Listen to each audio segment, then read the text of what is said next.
say that my behavior's unacceptable, so condescending, unnecessarily critical. I have a tendency of getting very physical, so watch your step, cause if I do, you'll need a miracle. You train me dry, make me wonder why I'm even here. The double vision I was seeing is finally clear. You want to stay, but you know very well I want you gone. Not fit to fucking tread the ground that I'm walking on.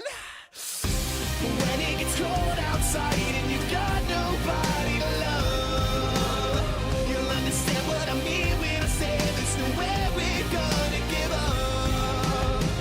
Like a leader who cries in the face of a monster that lives in a dream.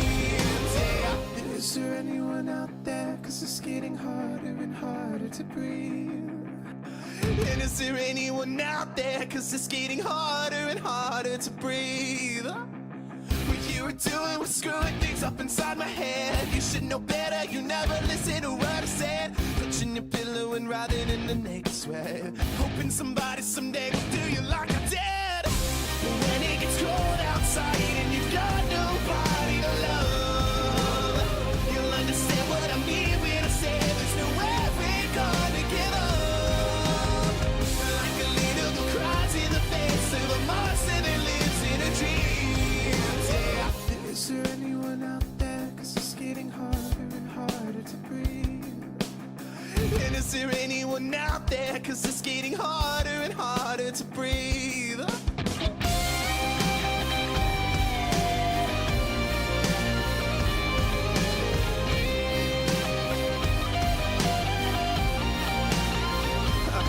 Does it kill? Does it burn? Is it painful to learn that it's me who has all the control? Does it thrill, does it sting when you feel what I bring and you wish that you had me to hold? When it gets cold outside and you've got nobody to love, you'll understand what I mean when I say there's nowhere we're gonna give up. Like a leader who cries in the face of a monster that lives in a dream. Yeah. Is there anyone out there? Cause it's getting harder and harder to breathe. And is there anyone out there? Cause it's getting harder and harder to breathe. And is there anyone out there? Cause it's getting harder and harder to breathe. And is there anyone out there? Cause it's getting harder and harder to breathe.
too much, it's in my head.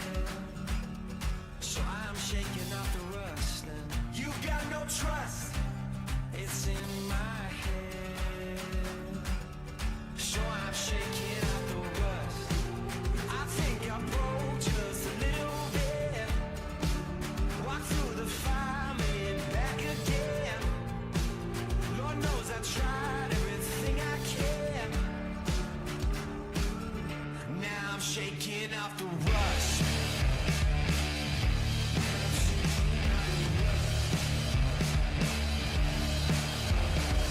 Bang my head against the wall.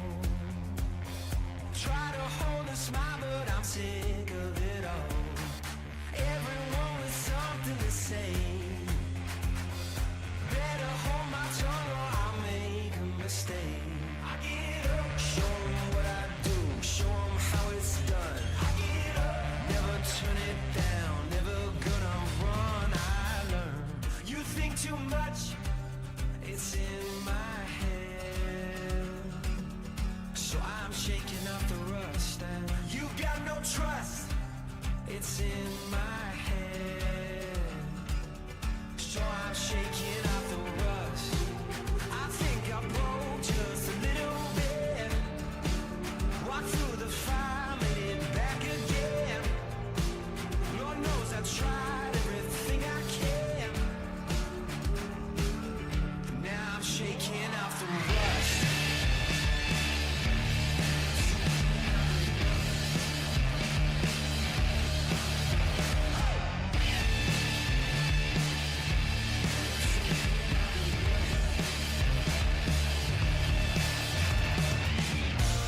You think too much, it's in my head. So I'm shaking off the rust. You got no trust, it's in my head. Now I'm shaking off the rust. I think I broke just a little bit. Walk through the fire, made it back again. Lord knows I tried everything I can. And I'm shaking off the rust. Yeah, I'm shaking off the rust.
It's time for Lincoln Potters Baseball.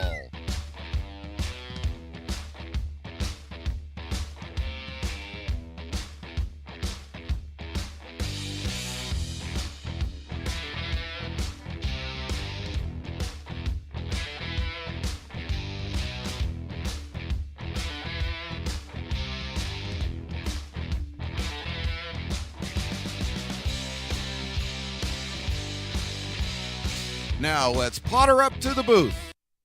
Hello and welcome to McBean Stadium in Lincoln, California for another exciting evening of Lincoln Potters baseball. My name is Mark the Phantom Lowe, and I am here with the man himself helping me out today. The man himself, as I just said, Stones McCoy is here, and tonight we bring you the first of a three-game series between your Potters and the California Tigers. Lincoln is leaving Pacific Empire League play for the weekend before starting a stretch next Tuesday of playing 13 league games in 20 days. The Tigers now, a team with a long tradition in Northern California based out of Redding. They have a roster filled with D1 and D2 standouts, so it'll be 3 nights that should toughen up the home team absolutely what they need. Lincoln coming off a big win last night, 12-4 over the West Coast Kings before a sellout holiday crowd. Manager Tyler Robertson wants to build that on that by sending Peter Caldera, the high school graduate, to the mound to try to make it 2 in a row. Here is the Tigers batting lineup that Peter will face as Stones McCoy throws it up on the screen. Forrest McGee and Malton starting us off. That'll be McGee, Dylan Drake, and Charlie Malton. Christensen, Leifel, Stafford, Kersey, Mullen, and Smith. And on the mound for the California Tigers will be Trevin Crawley out of William Jessup University. So we are just about ready to go here. Peter Caldera is on the mound for the Potters. He's out of Roseville, California, headed out to Sacramento State University. He has no wins, no losses in the summer. 3 innings pitched, 3 hits, 4 walks, and 4 strikeouts. So he is taking the mound. He will face Joe McGee, Dylan Drake, and Charlie Malton, the first 3 hitters for the California Tigers, who we just learned from Jason the intern are playing their first game of the summer. So they threw them together, and they're out here to play the Potters 1, 2, 3, and also will be back on, I think, the 21st to play the Potters. That'll be 2 weeks from Sunday. So they will be playing the Potters 4 times in the next couple of weeks. And we'll start it off with Joe McGee, the center fielder out of St. Mary's College. Coming up here is it's a nice night out here for some baseball. Last night, the holiday sellout crowd, the big win for the Potters over the West Coast Kings to improve their league mark to 8-5 and trail the Prune Packers by 4.5. Here's the first pitch. It's hit out in the air to center field. Cole Eaton's going to go back a little bit, give some ground, and collect it in left center field for the first out. 1 pitch, 1 out, and that means let's try to look at the defensive alignment for your Lincoln Potters. We look at Brennan in left. That is Cole Eaton in center field. Jimenez in right. Freely at third. Gargett at short. Cade Parker at second. Will Lindbergh's at first. Eli Small behind the plate. And Peter Caldera. See, Stones McCoy, what he's doing, he's come back after a long absence, and he's double putting people in there to try to throw me off. And it's not working. It's quite frankly not working. I'm way ahead of him.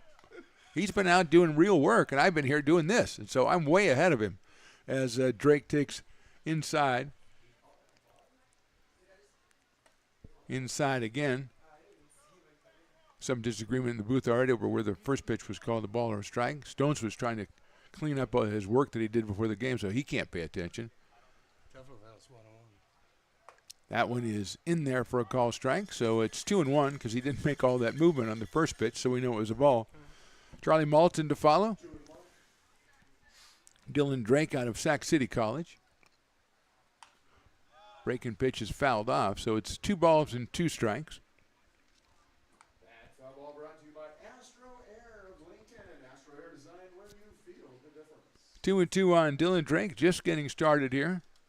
Move back to start to deal with the heat. It's a lot more pleasant now. That's right down the middle, call strike 3. Caldera gets his first strikeout. It's of Dylan Drake, and Charlie Malton will be the hitter. Out of Diablo Valley College in the Big 8 Conference, Community College Baseball. Probably the best conference in Northern California, if not the state. And Charlie steps up here with 2 outs and nobody on in the top of the first inning. Breaking balls swung on and missed. Parking lot Potters represented by Don down there. Is that TJ down there, Stones? T-Mac. T-Mac, okay, T-Mac, all right. Outside. I'm still a little bit kind of cautious because, remember about a week ago, Don came up and offered to help me calling balls and strikes from his position down there in the front row, 2-1, after a particularly tough game, if I'll say so myself. And he was going to say, well, let me clean it up for you. I'll tell you if it's a ball or strike. And then he hasn't looked up here in the week intervening, has not looked up here one time or made any mention of it. So I am just a little bit concerned about that. 3-1.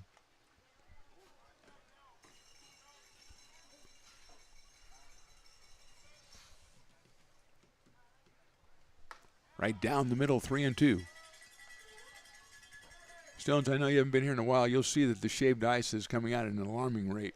Oh, yeah. Large, huge, giant mounds of ice. Chopper, second base way. Parker's going to have to hurry. Guns it to first and gets him by half step. Good inning for Peter Caldera. In the top of the first, we go to the bottom of the first. It is the Tigers nothing. The Potters coming to bat. When it comes to your home's maintenance and repairs, Jeffers Resource Group has you covered. Our handyman services offer a comprehensive range of expertise, from minor carpentry to drywall, electrical and flooring for property managers, landlords, and renters alike. We ensure that every job is completed to the highest standards, so you can have peace of mind. Contact us today to discover how Jeffers Resource Group can help keep your home in top shape.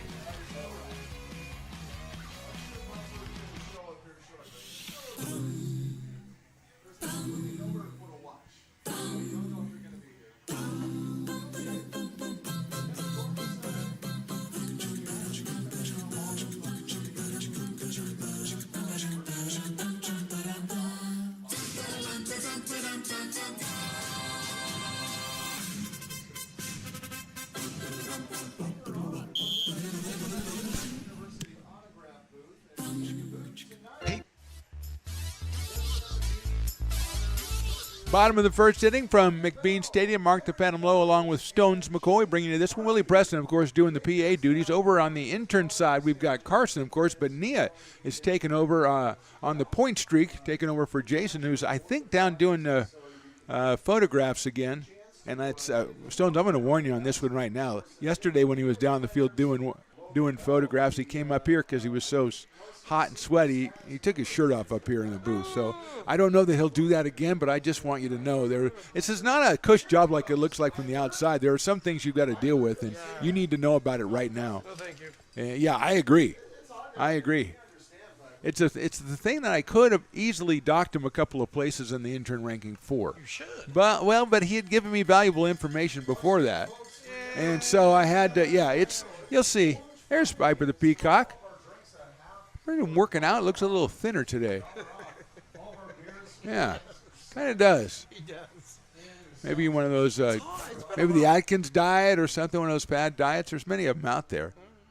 Trevin Crowley, the right-hander, the Potter legend, actually, will take the mound. In fact, he already has. He's on the mound right now because he's going to pitch.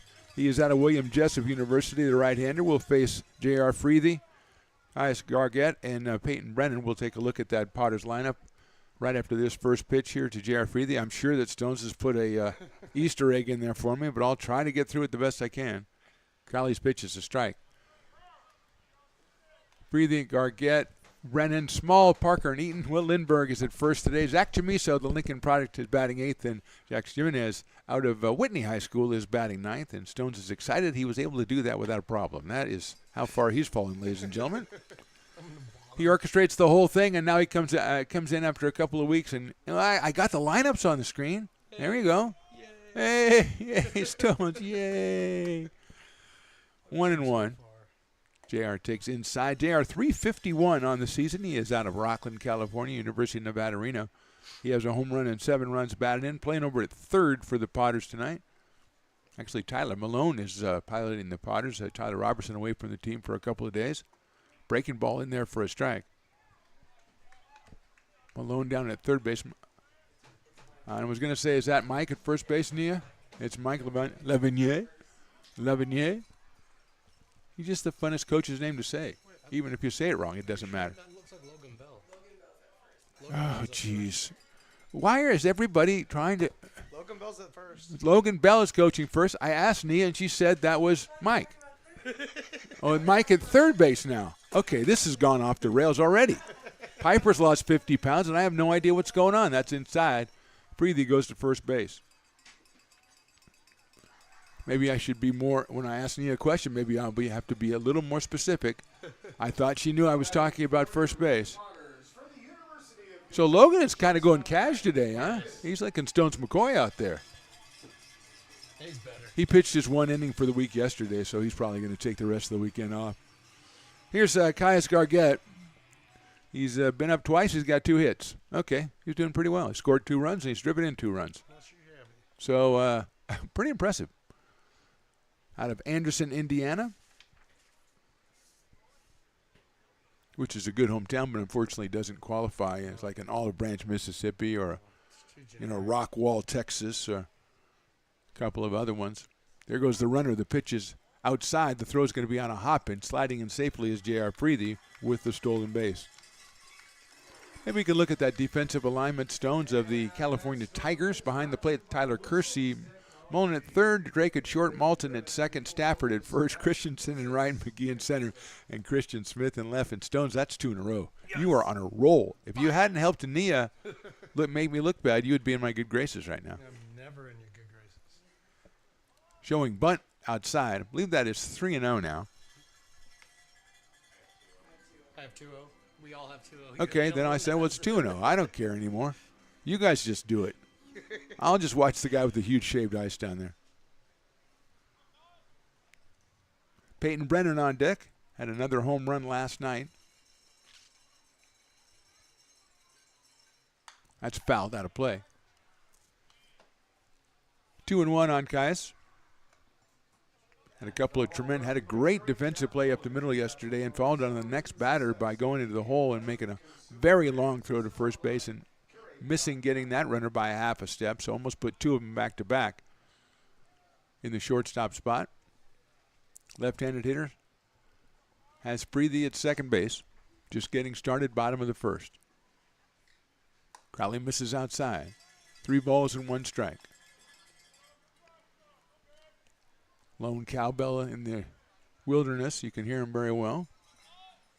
Hobby from Miranchito threw out the first pitch today. Did a tremendous job. Absolutely tremendous.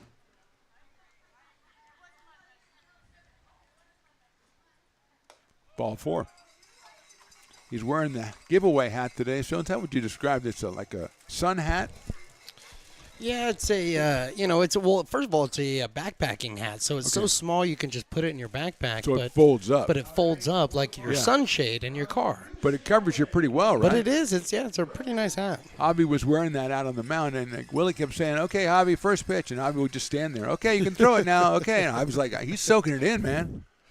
Here's Peyton Brennan, swinging a miss-high fastball. 91 from Trevin Crowley. Peyton at 400, 3 home runs and 11 runs batted in.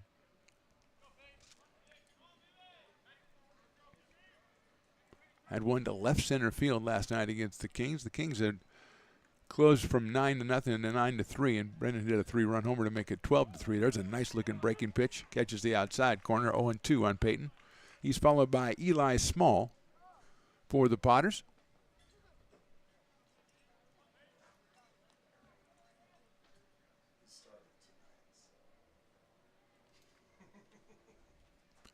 Oh and 2.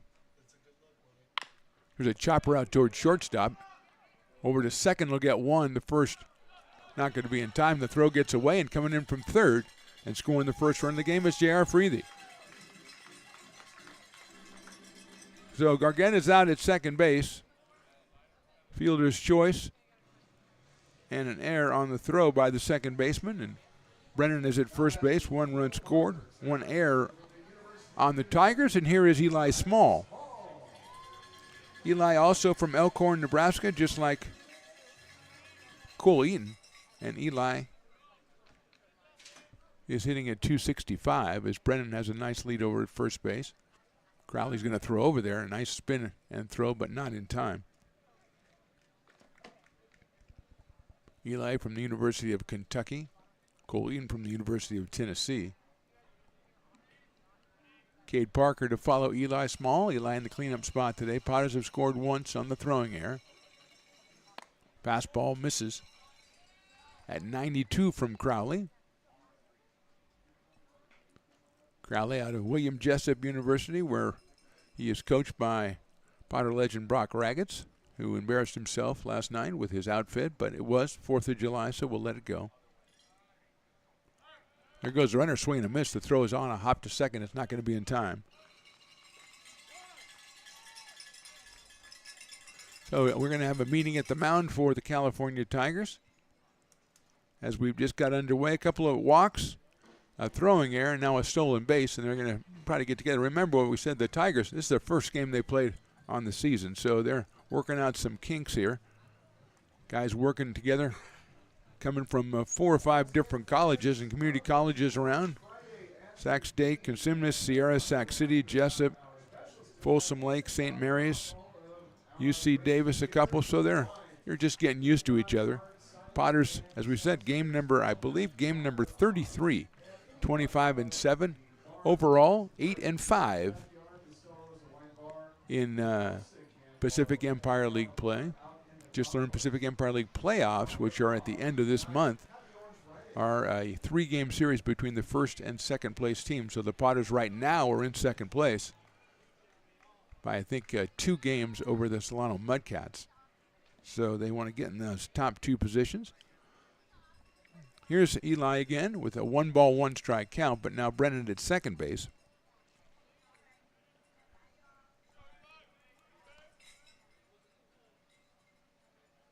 That's fouled off. Looked like Drake out at shortstop was thinking about coming in behind Peyton Brennan and getting the pickoff. But Crowley came to the plate. Small fouls it off, and it's 1-2 on Eli. 4 runs batted in and a .265 average as Nolan Thebe is on foul ball retrieval today. He closed the game out last night against the West Coast Kings, striking out 3 in the 9th inning. Almost got the Thebe turkey, but he did not because he gave up a hit. Crowley to the plate, fouled off again. The Thebe turkey, of course, would be 3 strikeouts in a row, and he had 2, and he had 2 strikes on the last hitter. And the guy just reached out, drilled a base hit, Nothing fluky about it. He got a base hit, and then Nolan came back, struck out the next guy, which was almost Thebe turkey. Thebe turkey leg, maybe, or something like that. Yeah. Maybe a wing. Okay, I like that. Well, wing is 1 strikeout. A leg is 2. There goes Brennan. Swinging a miss on a breaking ball.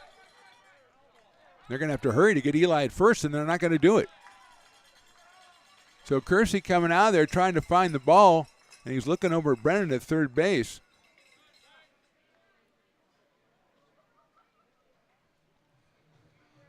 So Small runs down. He's at safe at first. No throw even attempted. So it's first and third. First strikeout for Crowley.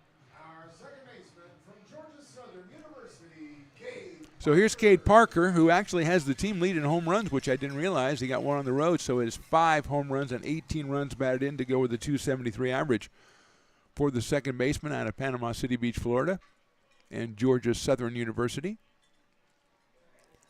Eli's going. There he goes. Pitches down low, and he will go into second with a head-first slide. I think was just more for him than anybody else. He I'm going to head-first slide at second base, and it looked pretty cool. Stones, I hope you got that. You can send that to the family, Eli's family, on his montage. You should put together a montage for each player at the end of the season and send it to their family. That won't take any time. No, you have plenty of time to do that. Yeah. Swing and miss at the fastball. 90 miles an hour, 1 ball and 1 strike. And make copies if they want more for the family, for the grandma and everything. Make it. You got nothing going on. It is a good idea, though. Yeah, it really is. Breaking ball is in there for a strike, 1-2. I keep saying we should rent ourselves out and do like Little League games and birthday parties and stuff with all your technology here. I don't know if I can take Riley, though, to those. No, he'd get too involved. 1-2 pitch, swung on a miss, so Parker's down on strikes. Second strikeout, but only the first out for Crowley with the strikeouts. 2 outs here in the first inning, and Cole Eaton will be the hitter. At third is Peyton Brennan. At second is Eli Small. And with 2 outs, here's Cole Eaton, who has a .262 average, a home run, and 22 runs batted in. The center fielder, also from Elkhorn, Nebraska. He is University of Tennessee material. He's out here with a chance to drive in a couple for the Potters. Crowley's breaking ball, swung on and missed. 0-1 on Cole, followed by Will Lindbergh, then Chamiso and Jimenez.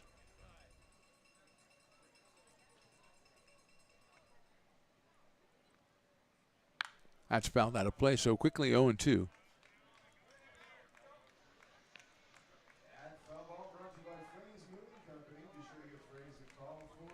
starting to get more activity in the bounce house, which is always a good indicator of how the night is going. Started out slow over there, but it's beginning to pick up.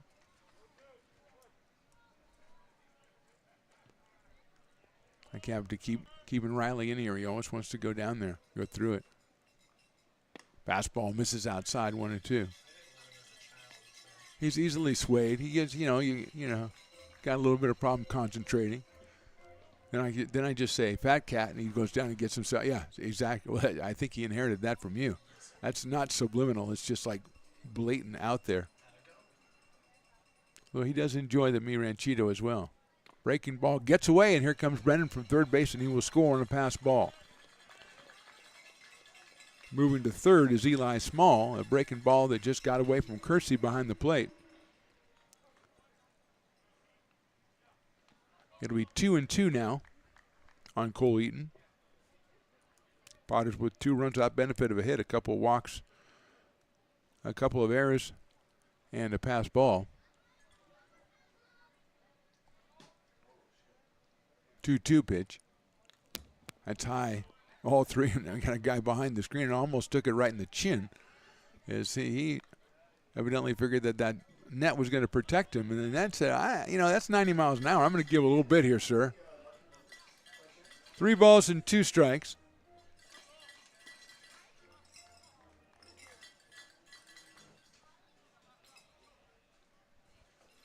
Small down at third. Fouled away.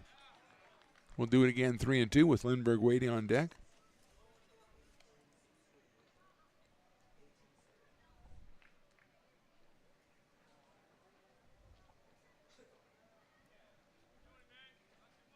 Sun's still a factor in left field and a little bit in center as well, as McGee out there having to shield his eyes, and he's in right center field. 3-2 pitch. Popped up right side. Coming in the right fielder, going out the second baseman. It'll be Christensen who makes the catch in right field for the third out. Potter scored 2. We go to the top of the second. They're up 2-0. American River College is a top-tier community college sports program that provides student athletes with the opportunity to thrive both athletically and academically. ARC Athletics is currently ranked 5th in the state and 2nd in Northern California. With over 19 sports programs, our athletes compete with the region's best athletes. Our diverse and dedicated coaching staff helps athletes develop the skills necessary to compete at the next level. Start your community college athletics journey with us. American River College, Sacramento's best athletic program. Go Beavers.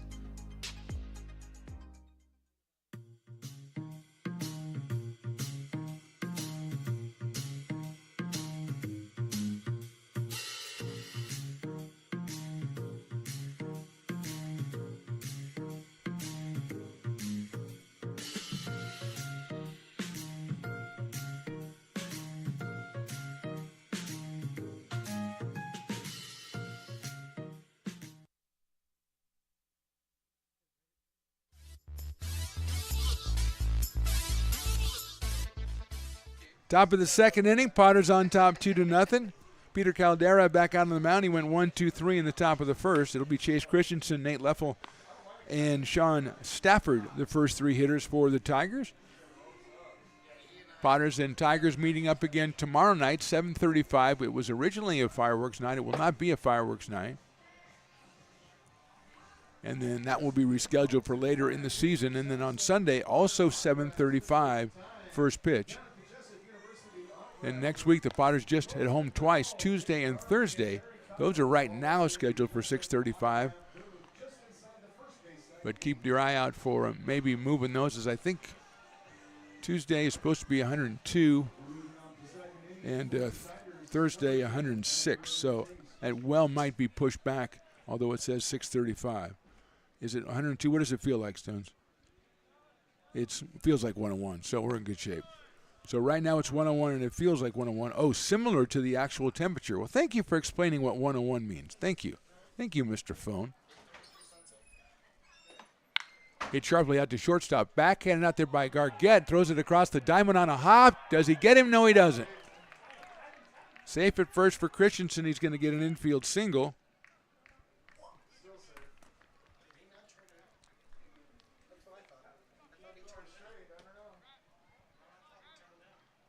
Christensen, when he went by the bag, did go on the field to play, but I did not see him make an effort to go to second base, and you have to make an effort to go to second base. Although if you go 10 feet, that's a long way.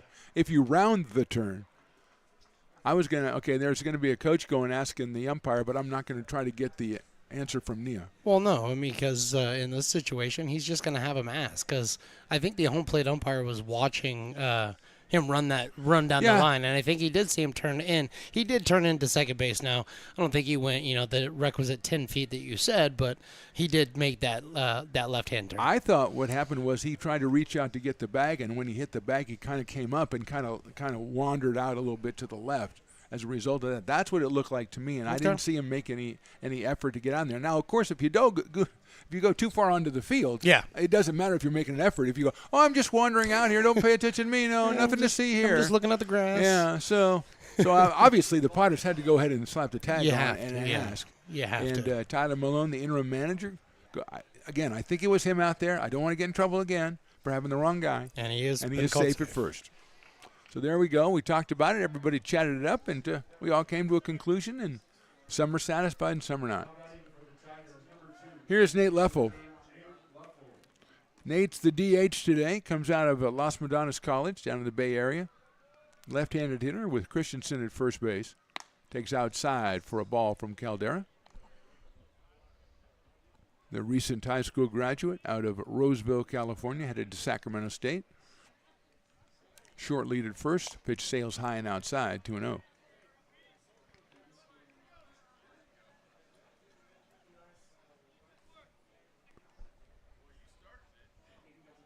Avi's making the rounds today. There he goes again. He's walking around. He's going to different people. There goes the runner. The pitch is in there. The throw to second base is going to be just late, and it bounces off. The runner goes out to short left field.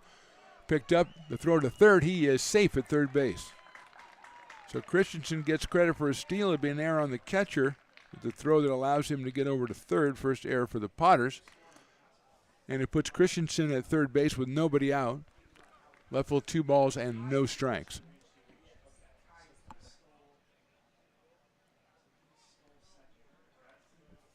Sean Stafford will follow Nate for the Tigers.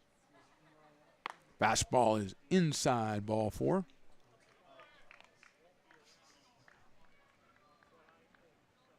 First walk given up by Caldera. First and third, nobody out. And here is Sean Stafford, the first baseman. Number 5 out of Folsom Lake College.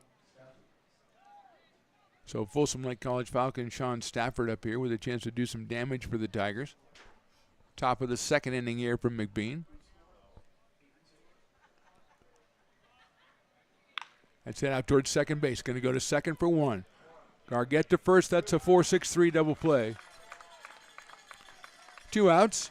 Run scores. Christensen comes in from third, but no RBI for Stafford. As Parker, Gargett, and Lindbergh. And that means it's a double play. So there's a section that gets free doubles from in and out. A tremendous promotion. 2-1 now. And that brings up Tyler Kersey, the catcher.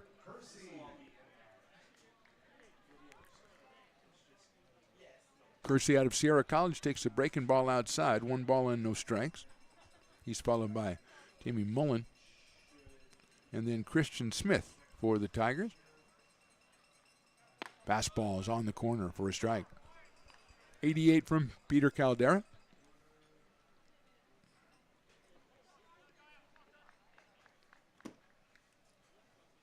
That's down low. 2-1. Nice crowd out here checking it out. It's kind of a holiday hangover. It's a crazy night last night. Big win over the West Coast Kings, fireworks, and there's a grounder down to first. It's off the glove at first base of Lindbergh into right field.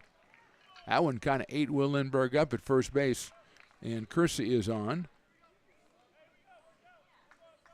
So 2 outs, 1 on, 1 in, and Jamie Mullen, the hitter, out of Folsom Lake College. And he's the Dueling Dogs batter.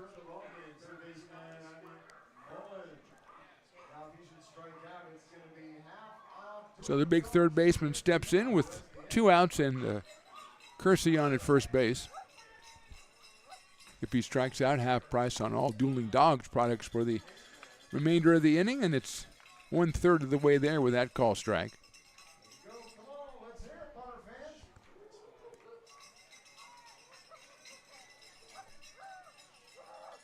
Breaking ball, call strike 2. So we're almost there, getting out of the inning and getting half price on Dueling Dogs. Stones, we got the trifecta the other day. We had 3 different beer specials going on at the same time. It was a great day. Second time this season.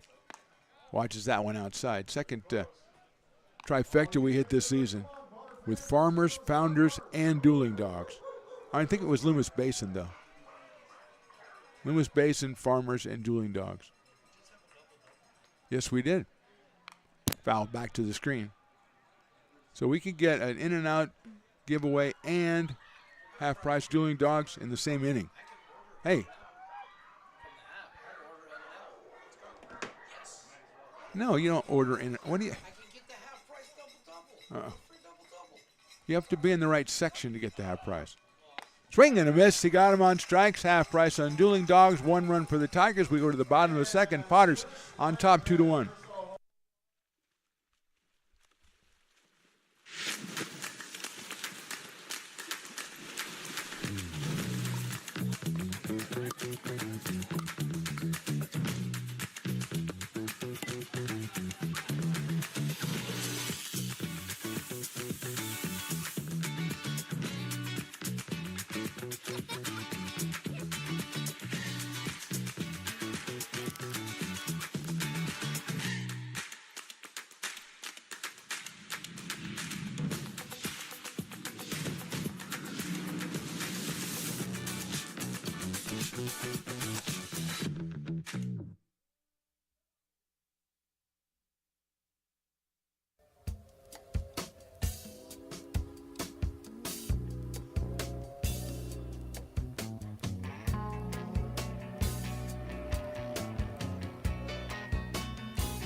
Folks, you come to the ballpark over 7 seasons as we have, Stones and I here at the Lincoln Potters, and you see something new mostly every day. And Stones, I need you to help me out with this because we saw something new just now. Yeah. We had about 4 or 5 contestants in the mascot race with Piper. He was out second base or something. As they approached first base, one of the contestants went down hard. Yeah, she did. And she was down hard, and one of the other contestants stopped to help her out.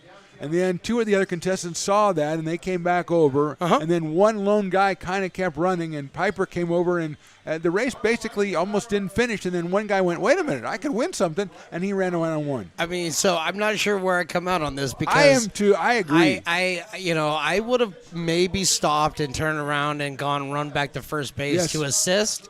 And yeah.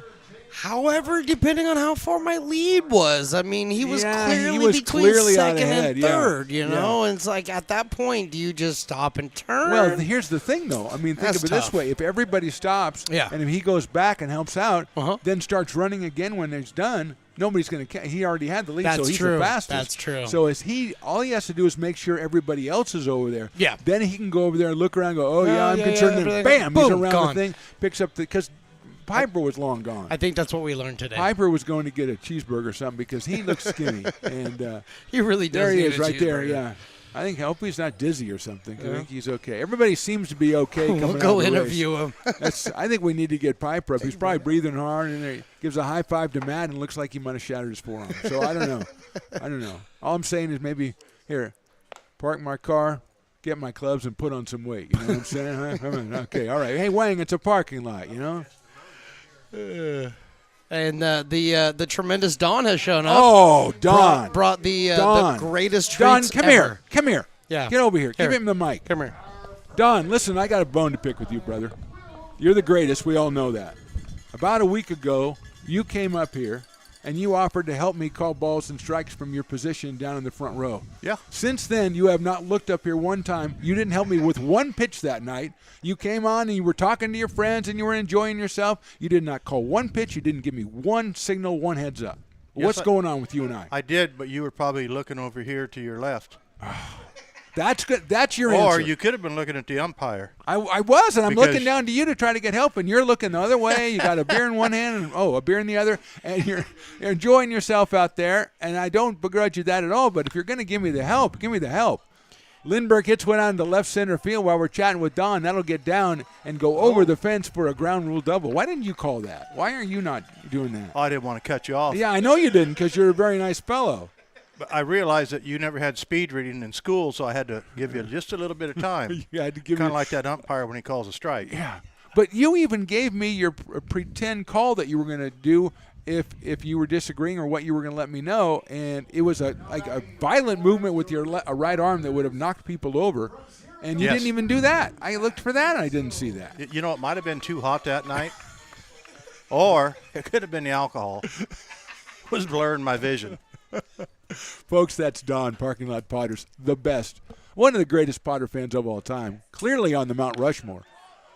Pop up from Chamiso. It's going to go out to short left field.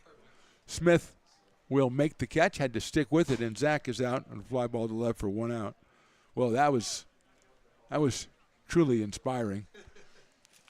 I knew he wouldn't take the blame. I knew he was going to probably deflect and push it back on me, and that's what he did. Although he did bring ice cream sandwiches, which are incredible. Get them from the Fat Cat down there, right there. Hand-rolled, I think, is the way you like them. I know that. I know they're a favorite of your buddy Chris. Chris loves hand-rolled as well. Oh, dipped, yeah, what you said. Sure, I'm sure that's the way they call it. Lindbergh at second. Here is Jack Jimenez. Hits a ground ball down to first base, handled over there by Stafford. He flips it to Crowley covering. Going to third is Lindbergh, but now 2 outs. And the leadoff hitter, J.R. Freethy, at the plate. Potters leading 2-1. We are in the bottom of the second inning from McBean Stadium in the day after the 4th of July holiday sellout game. Piper went on a cleanse or something for the 4th of July, I think, Stones, and came back 13 pounds lighter. Maybe he's just, maybe it's the outfit. Maybe it's one of those, sometimes stripes make you look thinner. You know, maybe that's what it is. Here's JR. He got a walk his first time up. Slices that one down the left field line, giving chase is Christian Smith. And he will not get there, and it will be a foul ball. Grassy Knoll was heavily populated last night, and it's got a couple of fans out there. But last night it was crazy down there. A couple of line drives, and they just threw a mass of flesh at the ball, and it stopped it, kind of like at a golf tournament. Yeah, they just threw it at one of the kids, and they just flung them out there. 0-1 to JR.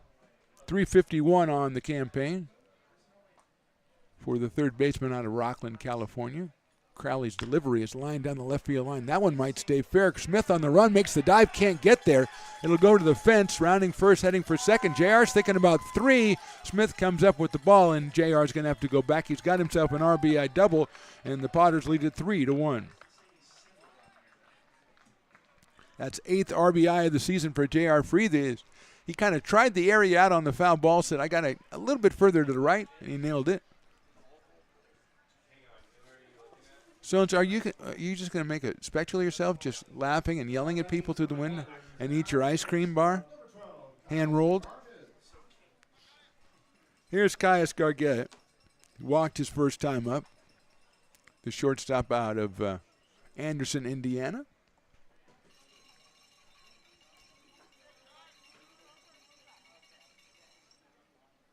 High fastball from Crowley.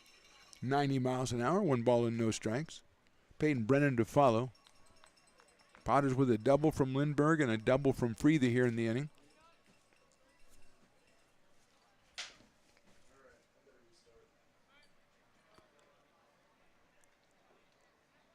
(1-0) coming up. High again, 2-0. Caius was 2 for 2 in his first game. He walked here the first time up tonight, so he hasn't been retired yet as a Potter, which is a pretty good stat. You want to keep that going as long as you can, I think. And if you keep it going for the remainder of the season, I might vote for you for something. Shows bunt, pulls it back, it's down the middle. 2-1. 88 from Crowley on that one. Took a little off to get it over. And he was successful, so it's 2 balls and 1 strike. Don, why don't you get some of those misters like those guys got down there? You need some of those. Those are nice down there.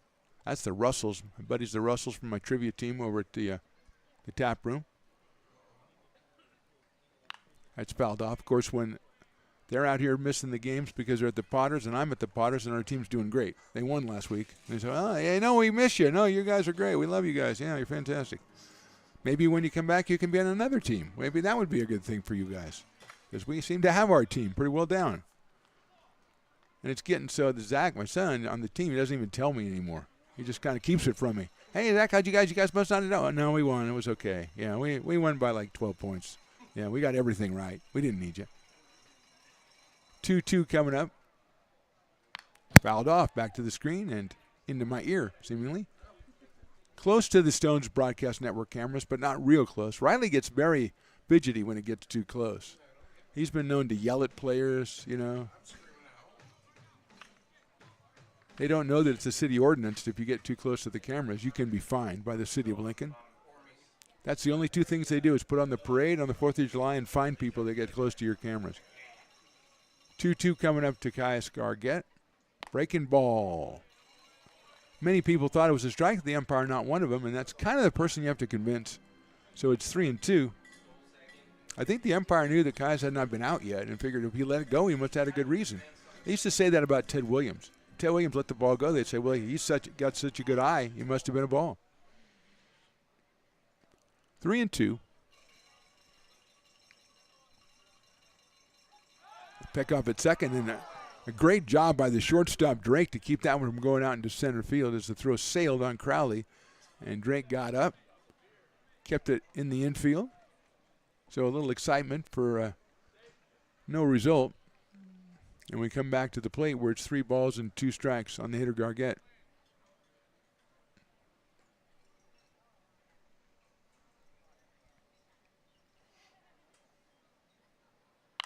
Fouled out of play. Stays at 3-2. How is it out there, Don? Is it nice out there underneath the tarp and everything? You're comfortable to watch a game? Opinions vary. I think that's a Humble Pie song. I think it is. Yeah, sweet and yeah, I think it is a tremendous group. Not really well known anymore. Throw back to second again. This one was on the money, but back at second base is J.R. Freethy. Was that you that yelled that, Stones? You yelled Bach. You're a professional. You're a broadcast professional. Yeah, where's our Bach guy? He's not here because he knew you were going to embarrass yourself. It's hot, sweet, and sticky, as Don calls it.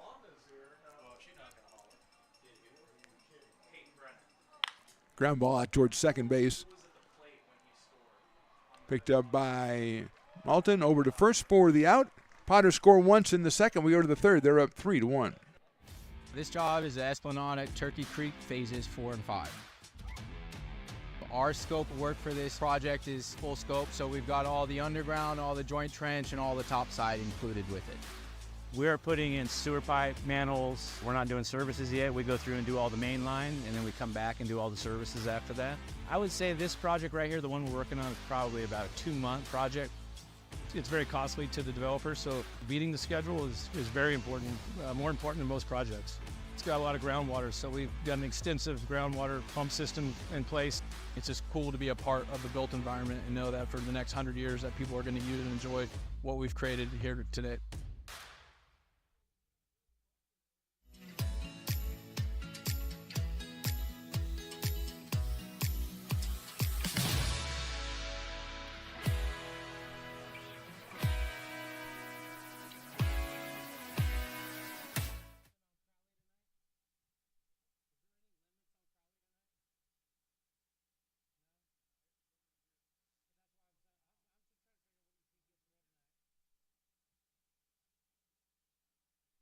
I'm Bill Spear, North Valley president of Five Star Bank.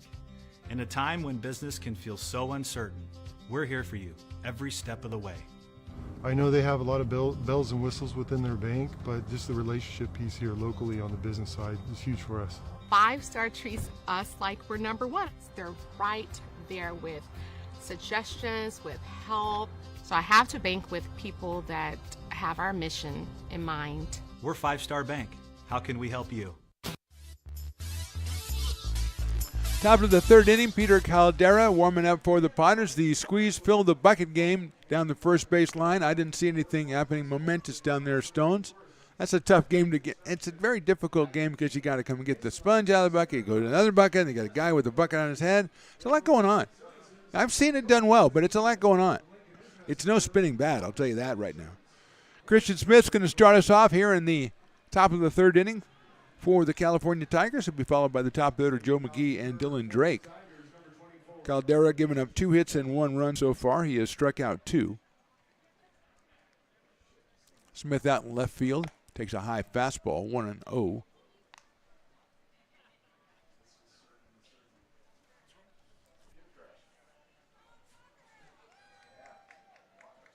Swing and a miss on a fastball at 86 from Caldera. So is evened up at 1 ball and 1 strike. We thank Don from the Parking Lot Potters, who tells it like it is. Breaking ball, strike 2.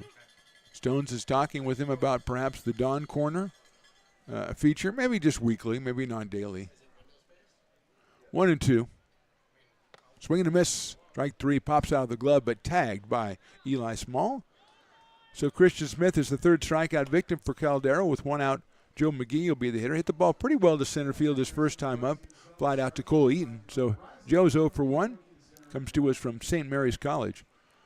A left-handed hitter who throws right, and I'm always suspicious of those people.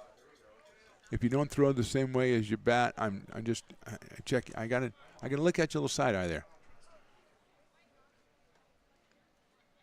Swinging a foul ball. Maybe it's because I could never switch hit. Maybe that was it. It's probably just jealousy. 0-1 on McGee. Eli Small getting a new ball out to Peter Caldera and having a couple of words with him while he's out there. There's a cowbell down there. What's the name of T-Mac's dog? Do you know, Stones?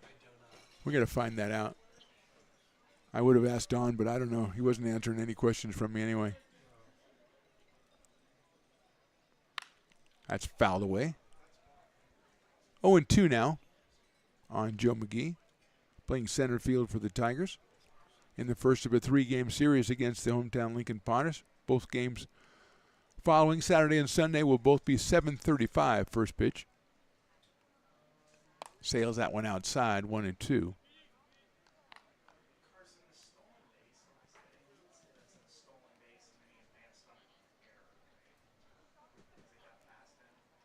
When 2 pitch swung on and missed from the breaking ball, and that's the 4th strikeout, second in a row for Caldera. And with 2 outs here in the third, Dylan Drake, who struck out looking in the first inning, will be the hitter.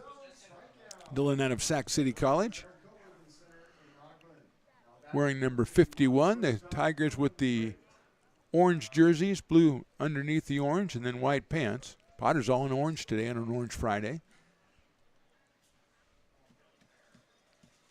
Swing and a miss. Actually fouled that one into the catcher's glove. 0-1.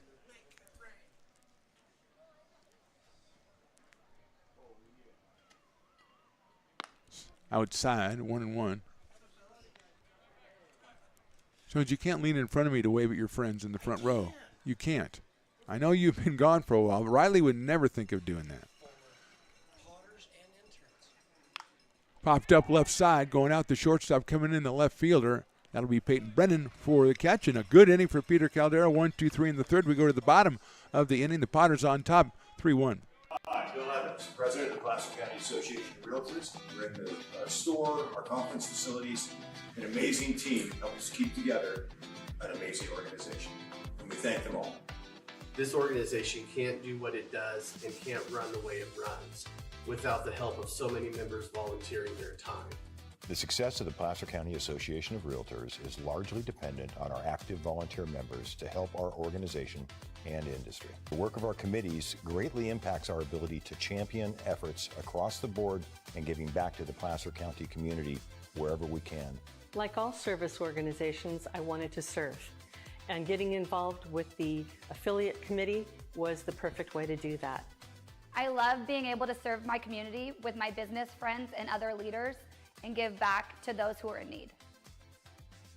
The thing I love about the PCAR committees is they all work toward the same goal of bringing the community together to support those in need in our surrounding area. I instantly came to the meeting and had a wonderful time, felt like I was a part of something bigger, and it was just the start of my leadership journey.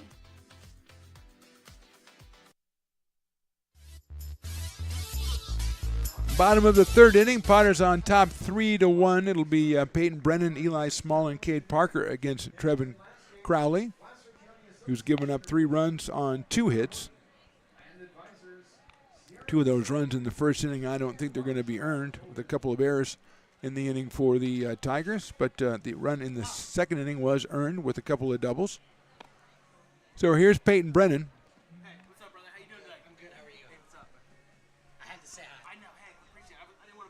Stones is conducting his friendships again in front of me, so I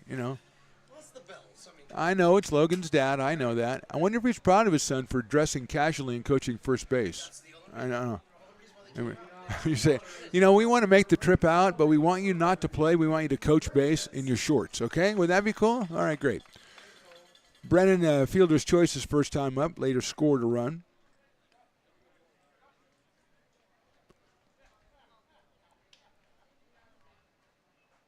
Crowley's first pitch is in there for a called strike. 89 from Trev. Being watched by his pitching coach, Brock Raggets, out here. Brock dressed more appropriately today. Inside, 1-1. William Jessup going up to D2 this coming school season. So everybody excited and on their best behaviors, including our buddy Ryan Stevens.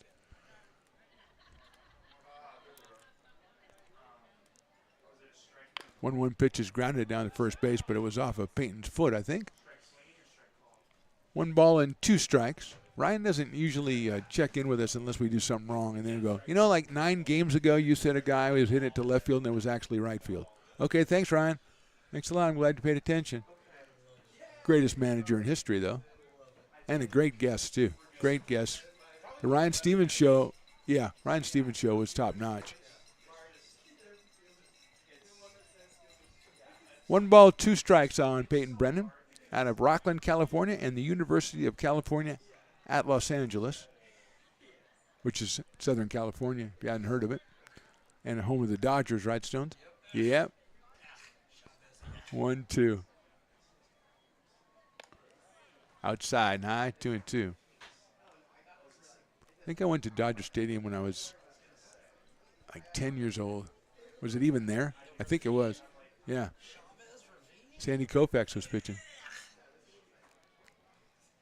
Check swing inside for a ball. Now, my mind tells me it was Sandy Koufax against Bob Gibson, but I don't know that it really was, but I think it was. Yeah. Cardinals, Dodgers, Koufax, and Gibson.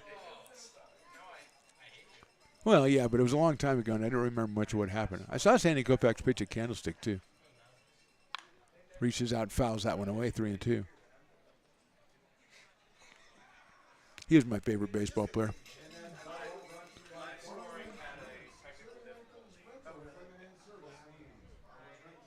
Three balls, 2 strikes leading off the bottom of the third inning.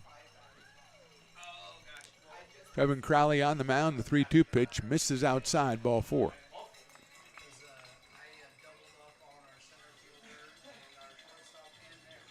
So 3 walks by Crowley here in 2+ innings. Then I'll bring up Eli Small, who struck out but reached first when the catcher dropped the ball and was not able to find it before Eli crossed first base. And so by rule, he is at first base, but he is still 0 for 1.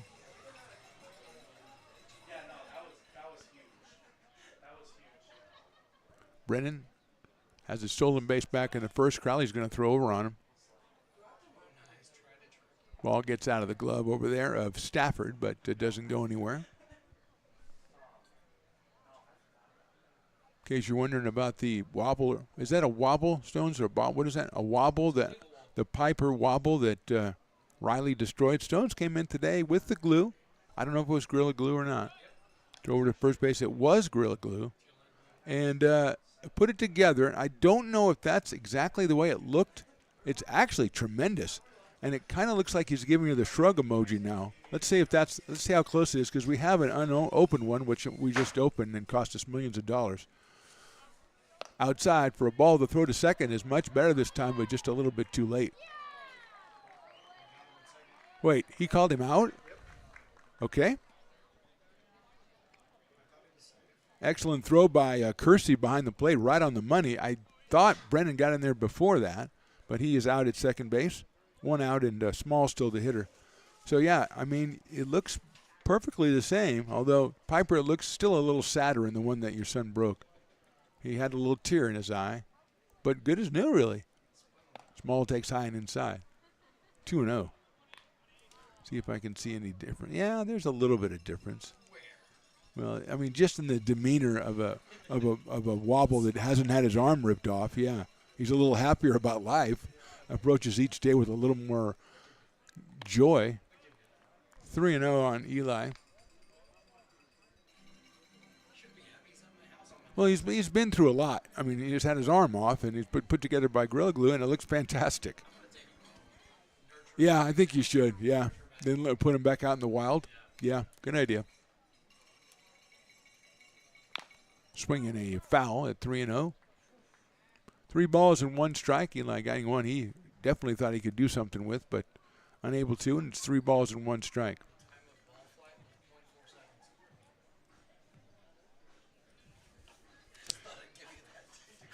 That's the trouble with you Stones. You come up there, you got all this info in front of you, you can't help but say it, even if it's irrelevant.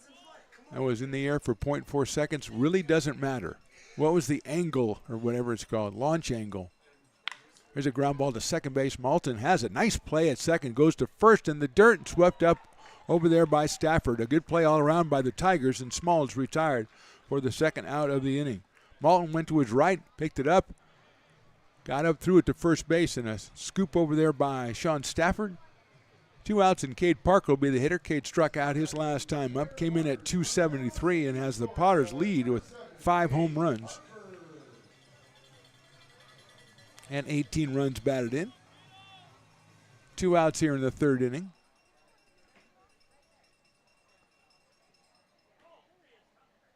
Crowley's pitch is down low, gets away. 1 ball and no strikes. Still have some party favors in here from Piper's birthday. I don't know if the Lincoln staff has been in for a while. I did not wear that, no. It's the party hat. I did not wear it. So it's unworn. I can sign it. We can auction it off. Yeah, let's do that. Happy birthday, Piper. Phantom. Swing and a miss. All right, here we go.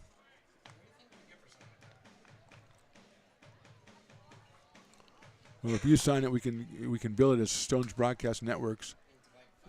Yeah, we could probably. Well, I'm sure we could. Somebody will, don't. We can't keep the money sliced out of play. We'll give it to the Friends of McBean for the, scoreboard reparations. Sure, yeah. But it's a Piper the Peacock signed party favor, signed by Phantom and Stones eventually if he gets around to it.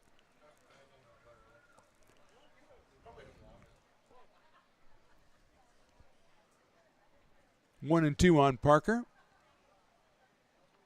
Takes outside, 2-2. Score is 3-1, although it says on the scoreboard that the Tigers have scored 3 runs in their half of the 3rd, which I was here, and I don't think that happened. So that's why we need to donate money to the Friends of McBean.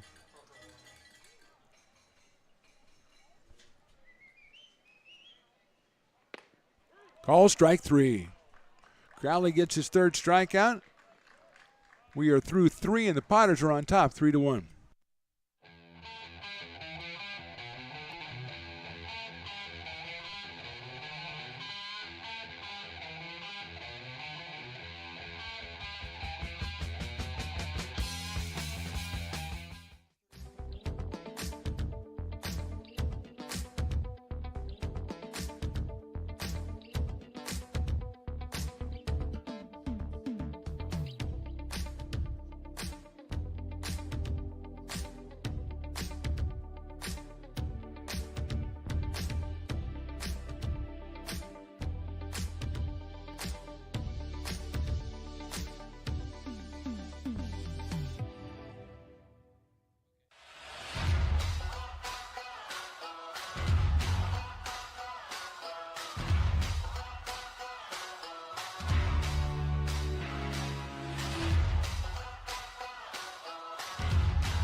Top of the fourth inning. I believe that's still Peter Caldera out on the mound. We have seen Parker Warner warming up in the bullpen for the Potters. Peter, so far, just 2 hits and 1 run. He has struck out 4 in the first 3 innings.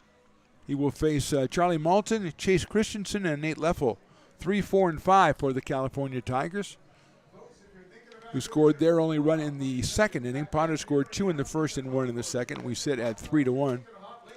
Eli Small behind the plate sends it down to second base, and we are ready to go. Stones is going to sign the party favor. So a Piper the Peacock party favor from his birthday, unused. It was signed by me, but you just smeared my signature with your signature. Yes, you did. Yes, I know, and you just smeared it again by putting your finger on it. I'm not going to get top dollar if you don't stop doing that. Don't deface it. High fastball for a ball 1-0. Charlie Malton grounded to second his first time up.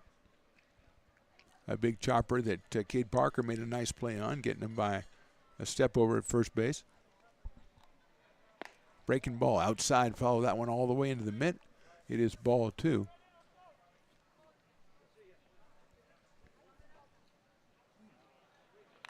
Swung on and fouled that one back to the screen. 2 balls and 1 strike. Kind of a mellow night out here in the aftermath of last night's holiday victory over the West Coast Kings. A big win for the Potters. They had lost 3 straight games in league in their last at bat, and they came out and pounded the West Coast Kings last night 12-4.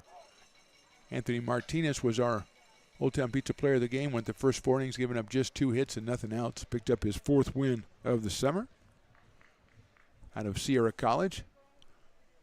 2-2 now on Charlie Malton. He comes out of Diablo Valley College and takes inside for a ball, 3-2.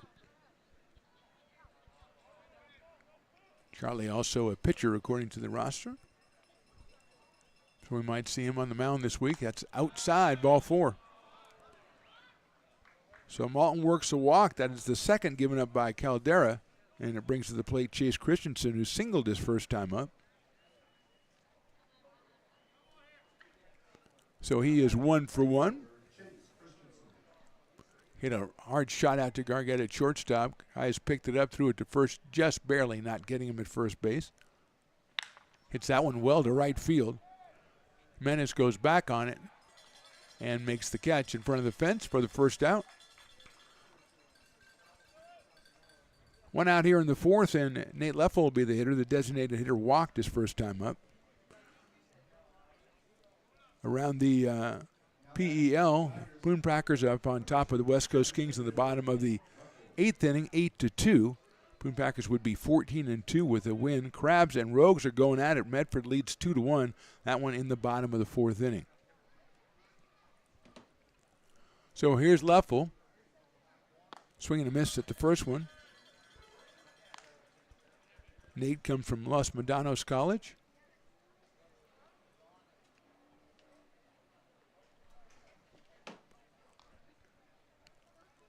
Takes that one, and it's outside. 1-1. John Stafford, the first baseman, to follow. That's it. Stones put that party favor out there so people can see it. See, it's authentic. Smear and everything. We'll start the bidding. Start the bidding at $5, shall we? Yeah.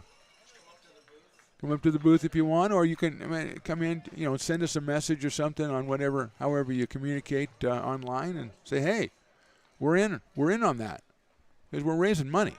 Outside, there goes the runner, not the throw being made. And Malta is in there with a head-first slide of his own. 2-2 on Leffel. Malta now out in scoring position with 1 out in the 4th. Intern Jason is behind home plate, getting the bird's eye view. Hope he doesn't get hit by a ball. There's a chopper out towards second. Parker's going to wait for the hop. He's got it. Cade over to first for the out. Moving to third is Malton. But now 2 outs here in the 4th, and Sean Stafford, who hit into a 4-6-3 double play back in the second inning, will be the hitter. Out of Folsom Lake College, Tyler Christie, the catcher, on deck.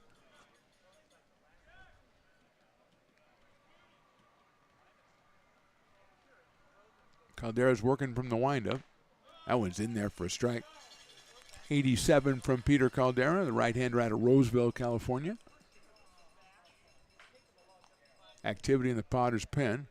Inside. No activity for the Tigers. Talking to Brock Raggets about Crowley. He says he can probably go 4 or 5 innings in this one if they want him to. It's a 3-game series. You don't want to use all your pitchers the first game. That's outside. And again, the Tigers have not played a game before tonight, so everybody's starting on the same place for the Tigers. 2 balls, 1 strike on Sean Stafford. Lifted out toward left field. Brennan on the run.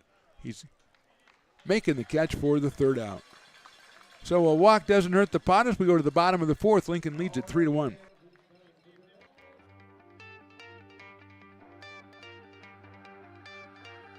Gooseport Public House.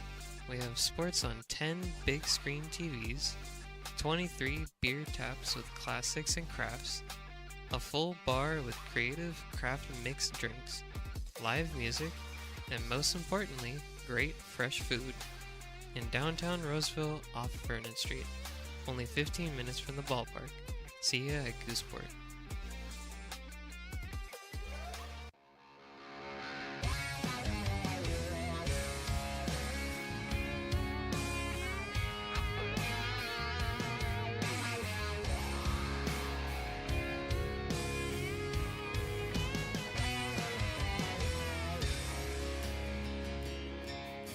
Old man knocked on my front door with my teenage boy and a couple more from up the road.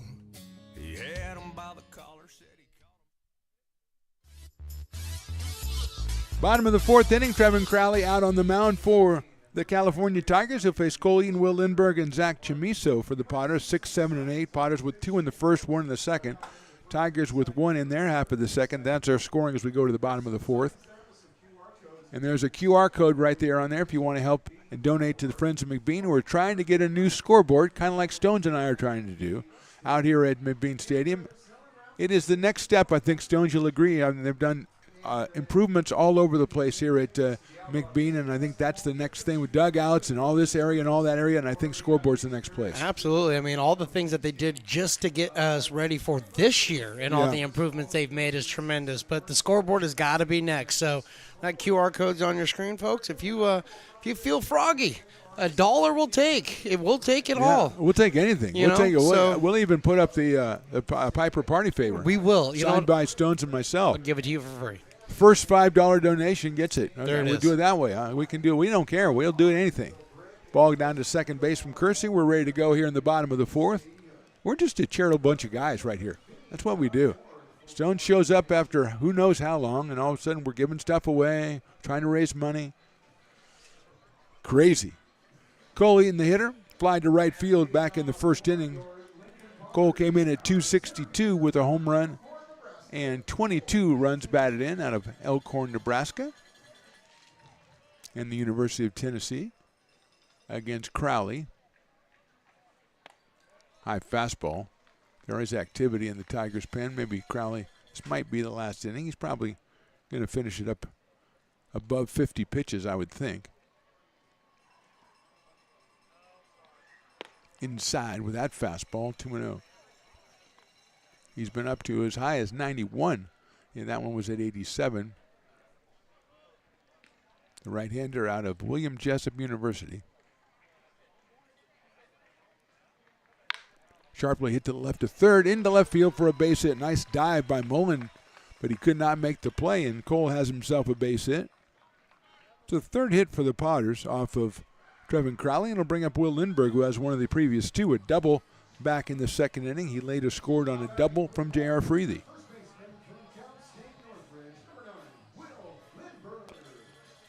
Out of Cal State Northridge in Gold River, California, Will Lindbergh. He had the misfortune of being at the plate when we talked with Don of Parking Lot Potters earlier, so he kind of got lost in the shuffle on that one, but he spanked one into left center field for a 2-bagger. Came in at 250. 4 runs batted in for Will. There's a line drive to left field. That's going to get down for another base hit. Lindbergh is 2 for 2. Stopping at second base is Eaton. Potters have 2 hits here in the inning. Nobody out, and Zach Chamiso, the Lincoln product, at the plate.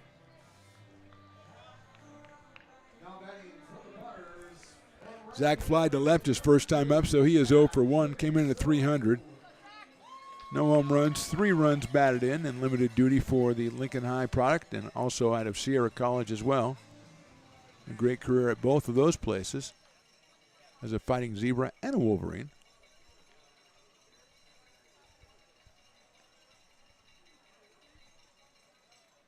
That gets a sharp grounder to second base. Bobbled, picked up, going to have to go to first for the out. Malton had a thought of going to second, maybe turn another double play, but couldn't handle it cleanly. And Chamiso is out 4-3, moves the runners up. They're in second and third with 1 out, and Jax Jimenez will be the hitter. Jack's grounded out to first base.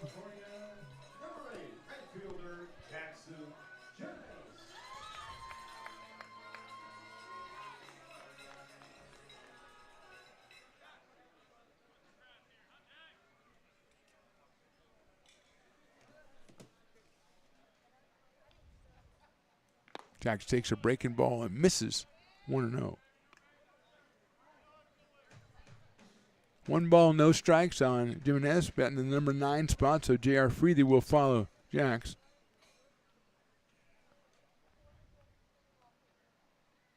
That one is down low. 2-0.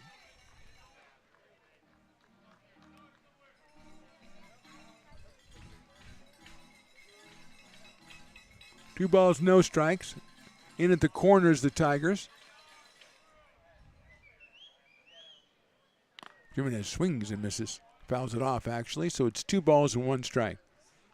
Jack's out of Whitney High School and going to the University of Oregon. Was the SACB Player of the Year here in the metro area, which is a tremendous honor after a fantastic career at Whitney. Batting left-handed, playing right field tonight for the Potters. He's played infield, he's played outfield. It's kind of a Potters philosophy. Play as many positions as you can. Breaking ball right in there for a strike, 2-2. Back in the days of the old Charles Middleton, taking him from third base, and Ryan Stevens put him out in left field. And ever since then, guys have been moving back and forth, in and out. Going to show your coach in college that you can play more than one spot, more than a couple spots. Foul going to get away, and coming in to score will be Eaton. Looks like it might be a pass ball on that one. Going to third is Lindbergh. So the Potters put another run up on the board. And it's 4-1. 3 full count on Jimenez.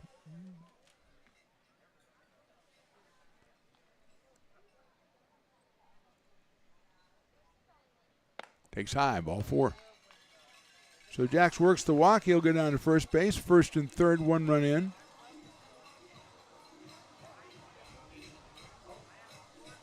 And we're going to have a meeting at the mound, and that may be it, as the coach is going to wave all the other guys off. Because we did have a warm-up, but we do have somebody loosening up in the bullpen trying to get a number.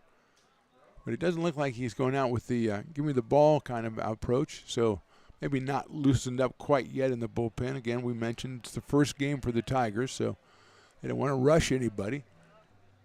Crowley looks strong just with the base on balls right there. Umpire's like, I know it's your first game, but I need to get going. A lot going on Friday night, you know. I think there's a new NCIS tonight, so.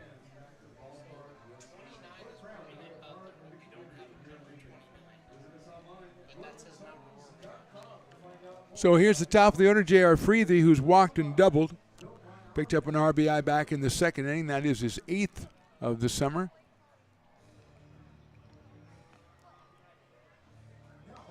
He's followed by Caius Gargett.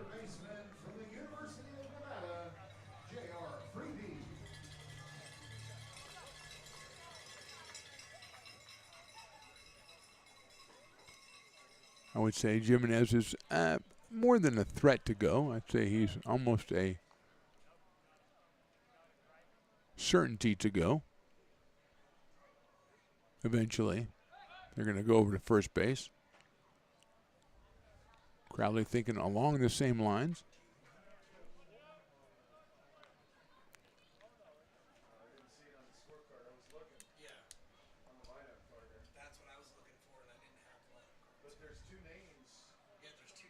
There goes the runner. The pitch is in there for a strike, and going down to second is Jimenez, so he is at second.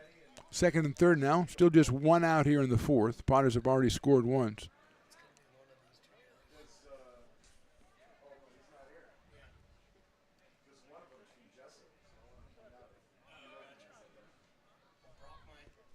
Oh and 1.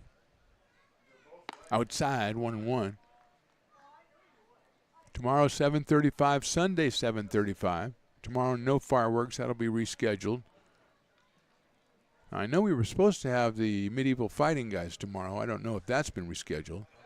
I hope it has for their sake, but you know something? I kind of hope it hasn't. Fouled off. I kind of hope they move the game back up to 6:35. Oh, no, those guys are maniacs. Now, were you here, Stones, the last time they were here this year? When they were doing yeah, we had people through. That's how Nia, I think, got up higher in the rankings because she had to go help pick up the stuff off the field from the combatants. No, and she shouldn't have to. Breaking ball misses outside. 2-2. She should not have to ever think about that night again. But those guys are, when they start, I've seen them do the kung fu kicks and stuff. That's okay when they go all matrix. But headbutts, just throwing everything down and going headbutts, that's fouled away by JR.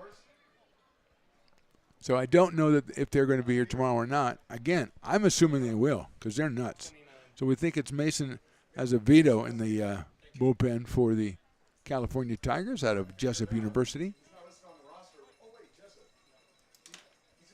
Wearing number 29. Popped up on the infield. Drake calling it short. Now the third baseman's going to make the play, and he doesn't. Dropped by Mullen at third base. It's the third error of the game for the Tigers. Loads the bases with one out and brings up Caius Gargett.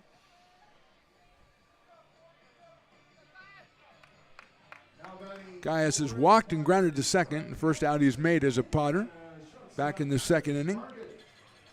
He's got runners at first, second, and third, which is commonly referred to, Stones tells me, as the bases are loaded. As again, Hobby, every time I look up, I see Hobby walking around wearing that new blue hat. And now we're going to have a meeting at the mound again. And I think they're going to call for Azevedo here. And we'll step away as we're going to have a pitching change for the Tigers in the bottom of the fourth, and the Potters on top 4-1. Being a laborer means everything. It was what took care of me when I was growing up. It's what takes care of me now. Because of President Biden and the money he's put into infrastructure, the need for our workforce to expand is out of this world. When our members are able to go to work on these big projects that are funded by Biden's economic investments, it means continued growth in their wages, in their pensions, in their health benefits. It means they're going to be able to take care of their families.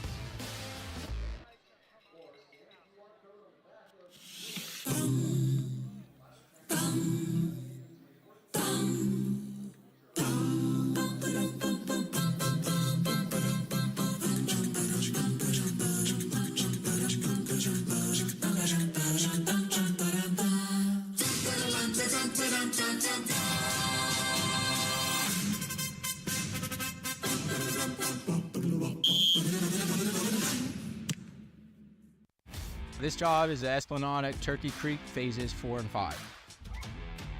Our scope of work for this project is full scope, so we've got all the underground, all the joint trench, and all the topside included with it. We are putting in sewer pipe, manholes. We're not doing services yet. We go through and do all the main line, and then we come back and do all the services after that. I would say this project right here, the one we're working on, is probably about a 2-month project. It's very costly to the developer, so beating the schedule is very important, more important than most projects. It's got a lot of groundwater, so we've got an extensive groundwater pump system in place. It's just cool to be a part of the built environment and know that for the next 100 years that people are going to use and enjoy what we've created here today. Situated on the corner of Lincoln Boulevard and 5th Street, this iconic building has been the home to several hotels over the decades, the most famous and longest running of which was the Lincoln Inn. Having undergone several renovations and architectural changes, this building is the current home of Old Town Pizza, which boasts not one but 2 floors for your dining enjoyment, including open-air seating on the roof. Stop in for a slice today, or stop by the Lincoln Museum to see the 300-pound cash register that used to adorn the front desk of the Lincoln Inn. For more great history, visit the Lincoln Area Archives Museum and, by appointment only, take their free walking tour of historic downtown Lincoln. Or you can just walk around on your own. Kai Scarget's the hitter. Mason Azevedo, the new pitcher out of Jessup University. The right-hander will face Mr. Gargett with the bases loaded.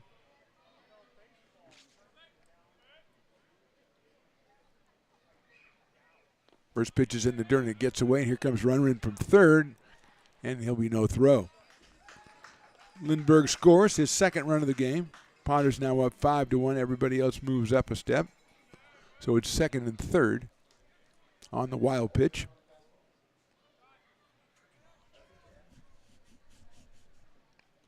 One ball and no strikes on Kais. Out of Anderson, Indiana. University of Kentucky.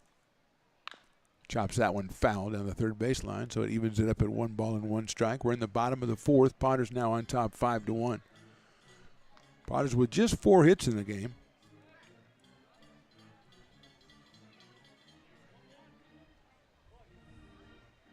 Peyton Brennan waiting on deck.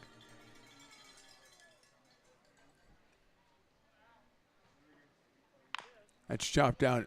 Third base is going to cut off. He's going to go to first base as the runner from third scoring. Jimenez was too far down the line, and Mullen decided, hey, I'm going to go to first base, which is probably the right move to make. Freely goes to third. Gets out 5-3, picks up an RBI, his third. Potters score again. They lead at 6-1, and here's Peyton Brennan, who has hit into a fielder's choice and got a base on balls.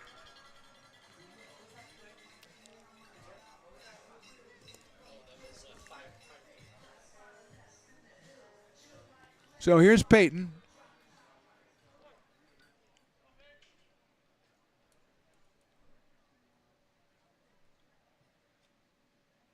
It's a sharp grounder out to second. Moulton gets in front of it, takes his time, over to first for the out. Potter scored 3 times in the fourth. We go to the fifth. They are on top 6-1.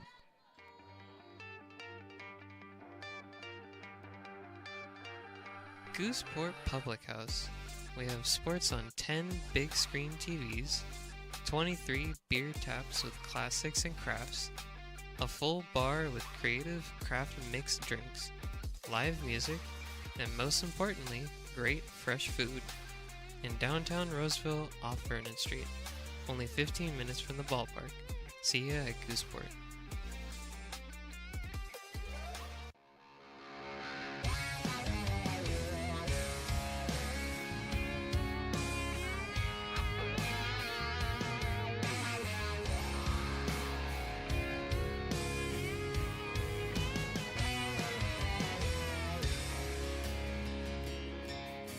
Old man knocked on my front door with my teenage boy and a couple more from up the road. He had him by the collar, said he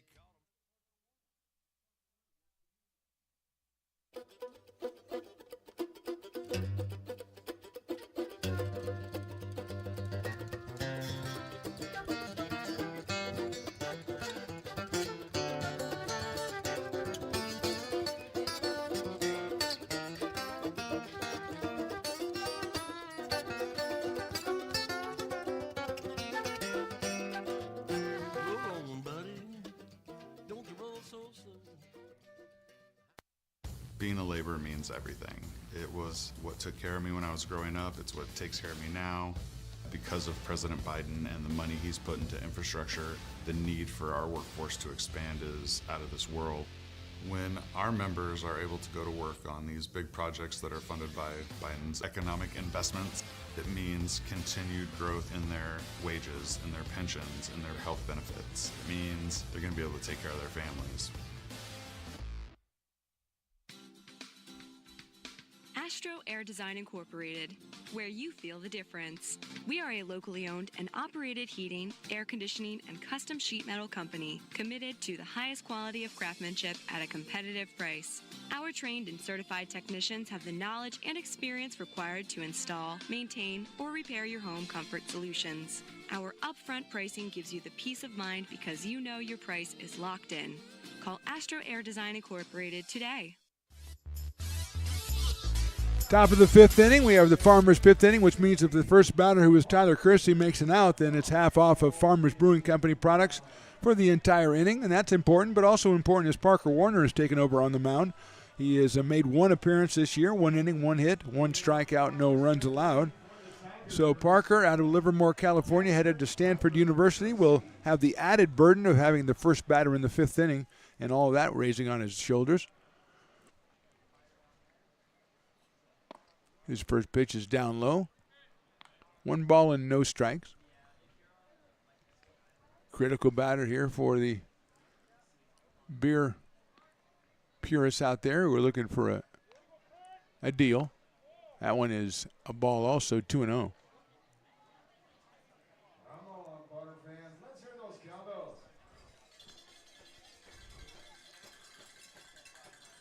Eli Small walking out with the umpire to talk to Parker Warner. And now we're going to have a representative from the Potters meet them out there. Stones, you always know what's going on in these, intricate meetings. What do you think's going on out there? We threw 2 pitches and now they're chatting already. Yeah, and it's the umpire that's leading the chat, and so I'm not exactly certain if the umpire picked up on something or the catcher said something to the umpire, but the umpire led that chat. It very well could have been that last landing when he came down, when Parker came down. He kind of landed a little bit awkward on that front foot, and he was tapping that foot out, so maybe that's kind of just what they were talking about. Or he could have not agreed with the strike and ball call, and maybe the catcher said something to the umpire, and they said, well, let's discuss this right now. I think yours is a little bit more probably possible. That sliced down the first base line, handled down there by Lindbergh, and there we go. Half off of Farmers for the remainder of the inning, which is long because, it's the leadoff guy, so there's a lot of inning. Half off Farmers. Okay, let's go, everybody. I know it's a day after a holiday, but it's half off. Let's go. All right, not bad, respectable. Brings up Jaime Mullen.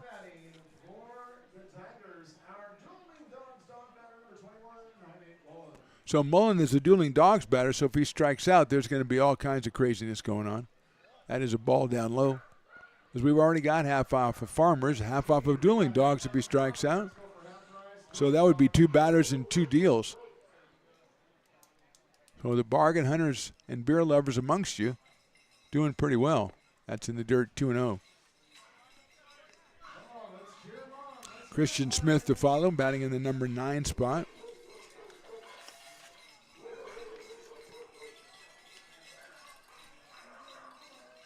Micah Marquez loosening up for the Potters. And Tanner Bradley pops that one up out of play, so it's 2 balls and 1 strike.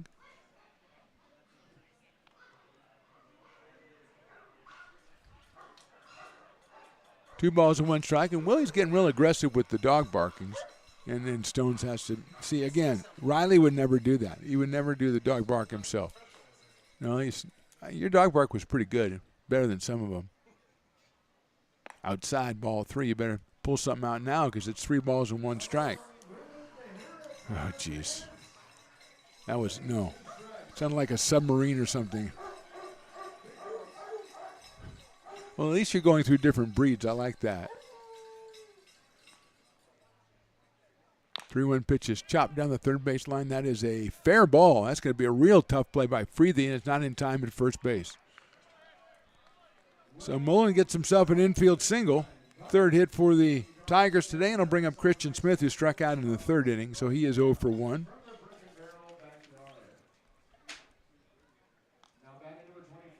Christian is out of San Francisco State University, the Gators. He's up here with Mullen at first base and 1 out. Joe McGee on deck, the top of the order.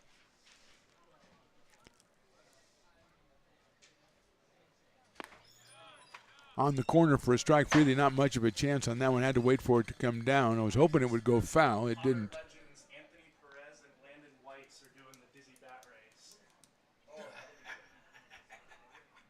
0-1. And is also in the corner 0-2. Jason, the intern, just brought us information that the Dizzy Bat Race is going to be a star-studded affair today as Potter legends Landon Weiss and Anthony Perez will be taking part. I got Weiss in that one, Stones.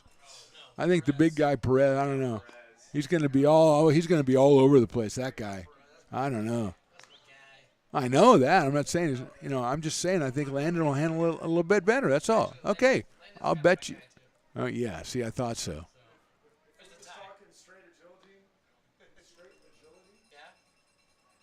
Outside for a ball. 2-2. I feel like the lone wolf on this one. It's a Perez. Is Willie with me?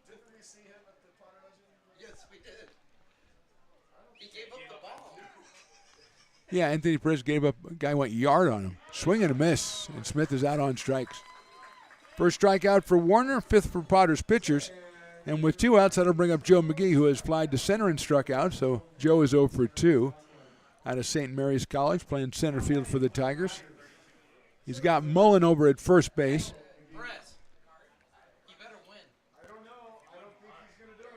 I don't know. I still think it's Weiss. Where's the line? That would be clutch. Is there one in particular that the line is Perez big since there's first base? Short lead at first base by Mullen. And misses somewhere, so it's 1 ball and no strikes.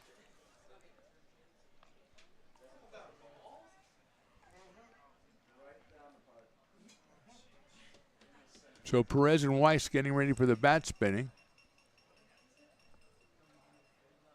That is outside, which they keep moving up earlier and earlier in the game. I think it was the end of the 6th before, and that's the middle of the 6th, and then it gets to the end of the 5th, and I don't know where it is now. I think it's the middle of the 5th. I think we've already had it. I think that's, yeah.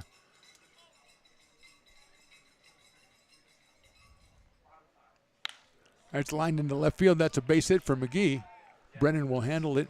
Stopping at second is Mullen. 2 hits in the inning for the Tigers. And that'll bring up Dylan Drake. Somebody slammed the door and knocked down our party favor, autograph party favor. All we're asking is $5. We have a meeting at the mound, talk to Warner a little bit with 2 outs and Dylan Drake coming to the plate. Stones, is there anything we can do to maybe... Well, I think we already got pump up the jam on that? Yeah, I think we got the first bid. The first bid came in from Brock Raggets a few minutes ago. Yeah, what did you say? $5. $5? Okay, so great. Starting bid right now is $5. $5. So right. If anybody's got 505, take it from Brock. Yeah, Brock's going D2 now and with Jessup, and he needs to save his money. So let's outbid him. Yeah. Again. It's an unused party favor from Pepper's birthday. Go ahead, make your bid, and then come on in whenever your next game. Yeah. Come on up, and we'll have it here for you. Yes. And I'll let Phantom.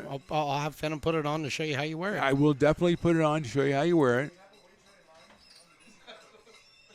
It's hit sharply into the hole. That's a base hit. Brennan's going to come up throwing. A runner falls down at third base, and the throw cut up by Freely. Mullen was round, and he was ready to get going, but then he fell down. 3 hits in a row, or 3 hits out of 4, and the bases are loaded. 2 outs in the inning. Charlie Malton, the hitter, grounded to second and walked, did Charlie, out of Diablo Valley College, and he's up here with a chance to do some damage. His team down by 5 in the top of the 5th.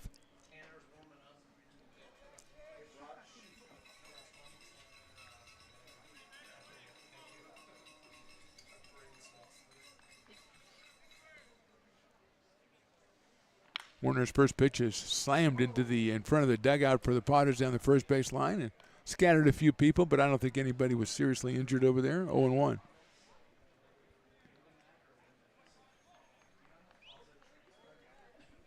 Mullen at third, McGee at second, Drake at first.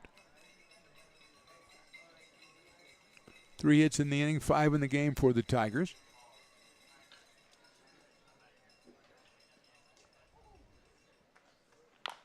That's a chopper's going to be a tough play for Freethy.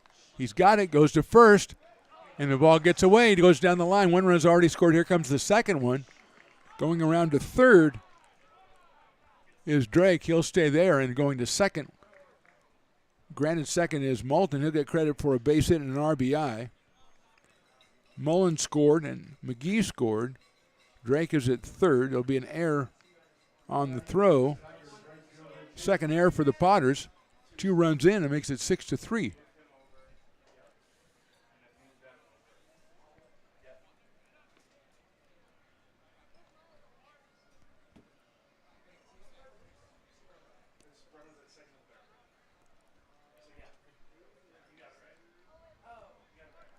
Here's Chase Christensen, who has singled and flied to right.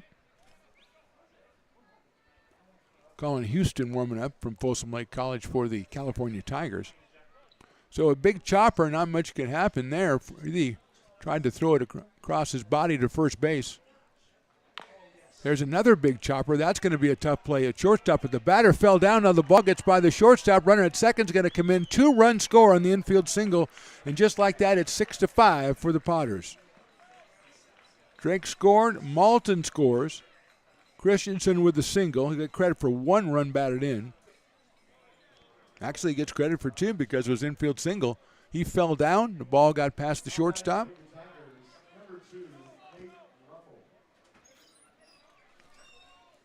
So now 6-5, and here's Leffel.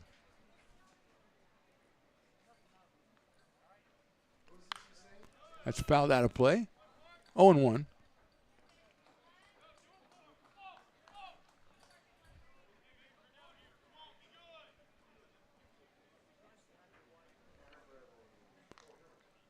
Now on Nate Leffel from Los Medanos College. Nate has got a walk, and he's grounded to second. The big chopper, really the friend of the Tigers in this one. There's one right back to the mound. Warner's going to underhand it to first, and that's the inning. 4 runs in the frame for the Tigers. We go to the bottom of the 5th. It's a lot tighter at 6-5.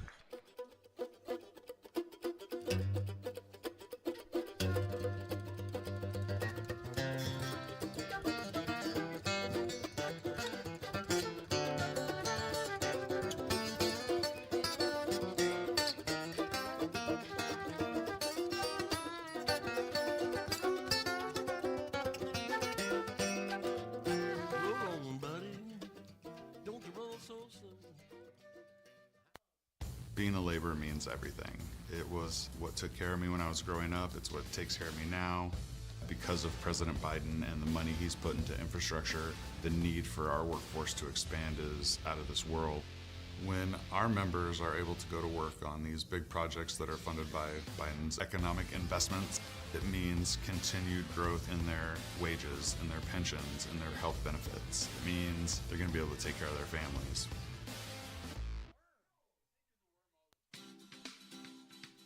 Astro Air Design Incorporated, where you feel the difference. We are a locally owned and operated heating, air conditioning, and custom sheet metal company committed to the highest quality of craftsmanship at a competitive price.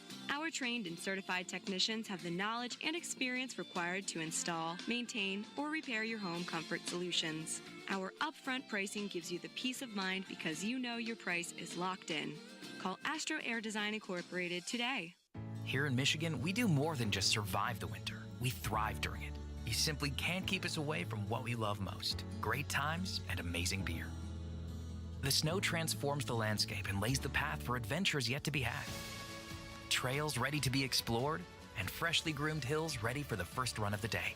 And later, as the sun descends, it's time to unwind with great conversation and even better friends. Experience a taste of Michigan winter with Founders Brewing Company, born and brewed in Michigan.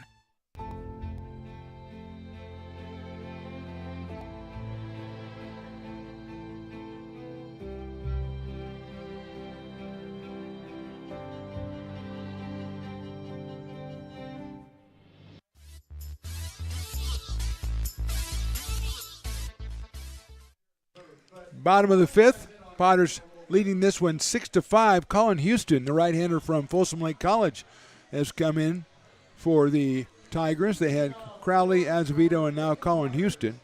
Eli Small will lead us off. He has struck out and grounded to second. followed by Cade Parker and Cole Eaton for the Potters. Houston's first pitch is outside for a ball at 89 miles an hour. Potters with 2 in the first, 1 in the second, and 3 in the fourth. Tigers coming up with 1 in the second and then a big 4 spot in the top of the fifth. Outside again, 2-0. Anthony Perez going down to get ready for his bat spinning against Landon Weiss. I've got Weiss at plus 140. Plus 110 for Perez. Okay, I don't understand how that works anyway. Fouled away by Eli, 2-1.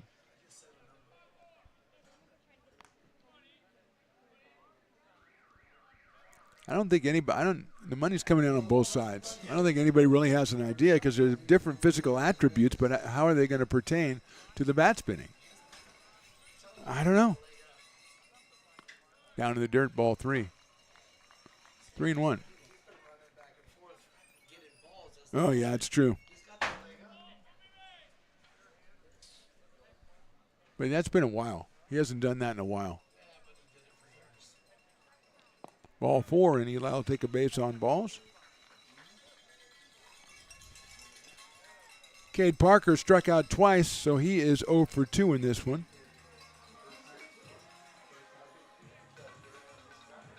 Fifth walk given up by Tigers pitchers. Again, their first game of the season, so some of them haven't played in a while. So here's Cade Parker, 5 home runs on the season for the right-handed hitter. Out at second base for the Potters tonight. Cole Eaton to follow. Shows bunt, bunts it right back. It's a beautiful bunt. Houston's going to pick it up. He's got to hurry, and throws it, and it gets by the first baseman. Coming all the way around to third is Small. They're going to send him to the plate. No throw, and Small scores. So another error for the Tigers, their 4th. Parker will get credit for a sacrifice. Might even change that to a base hit. I think he would have beat that one out.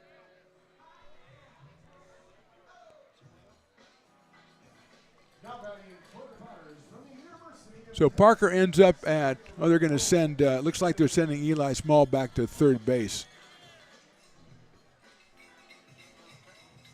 So Parker at second, Eli at third, as the ball must have gone out of play. So that's why they have that meeting at the beginning of the game with the umpires and everybody at the plate and stuff. I thought they were just talking about stuff, but they talk about ground rules. And Small will be at third base, and Cole Eaton the batter. Cole has flied to right and singled. He has 22 runs batted in, has a chance for a couple of more as the Potters try to answer the 4 the Tigers put on the board in the top of the inning. And Cole hits it right down to third. They're going to get the runner at third and run him all the way. The tag is made. He is safe at the plate.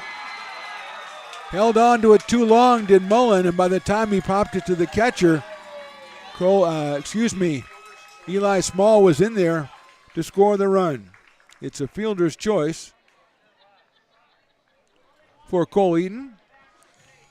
Parker ends up at third base. Third baseman thought he could run him down, and Eli just kept going, and by the time Mullen decided, hey, I better flip it to the catcher, it was a little bit too high, and Eli in under the tag for the Potters' 7th run. Prune Packers took care of the Kings tonight, 9-2. In the top of the 6th, it's Rogues 4 and Crabs 1. Showing bunt, there goes their runner, a delayed steal, and down to second base goes Eaton. As Lindbergh showed bunt and pulled it back, Will is 2 for 2 today. He doubled and scored in the second, and then singled and scored in the 4th.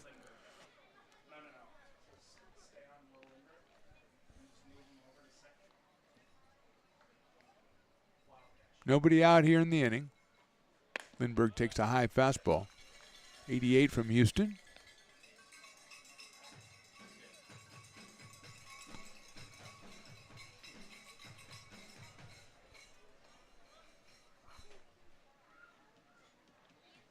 Hits that one up in the air. Shallow left center field. Tag is made. It'll be the left fielder with a catch, but he was going away from the plate, so the throw is going to come into second base. It's a sacrifice fly for Lindbergh. The second run scores of the inning. The Potters now lead at 8-5.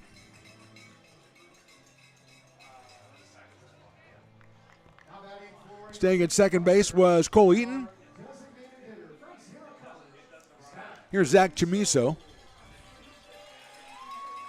Looked like McGee came over, had a good angle at that one, but Smith came in from left field and caught it going away from home plate.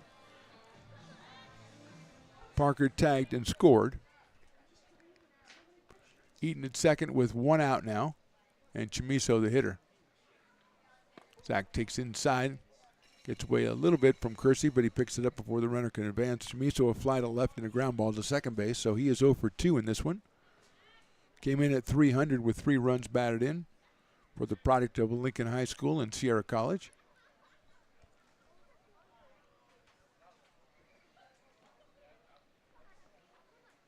Pops that one up. Left field. Smith moving over. Makes the catch. Gets it into second base. So Chamiso flies to left, but nobody at third for him to pick up a sacrifice fly. 2 outs in the inning, and Jax Jimenez will be the hitter. Jax grounded to first base and walked in this one, so he is 0 for 1, has scored a run. Product of Whitney High School, headed to the University of Oregon.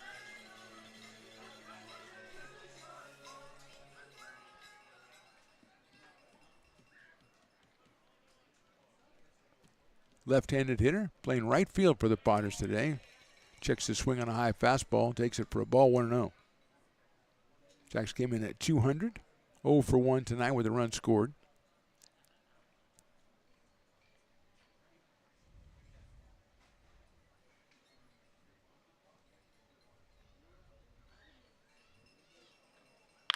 Hit sharply out towards second. Malton has it to first for the out. Potters scored 2 in the 5th. We go to the top of the 6th inning. It's Potters 8 and Tigers 5.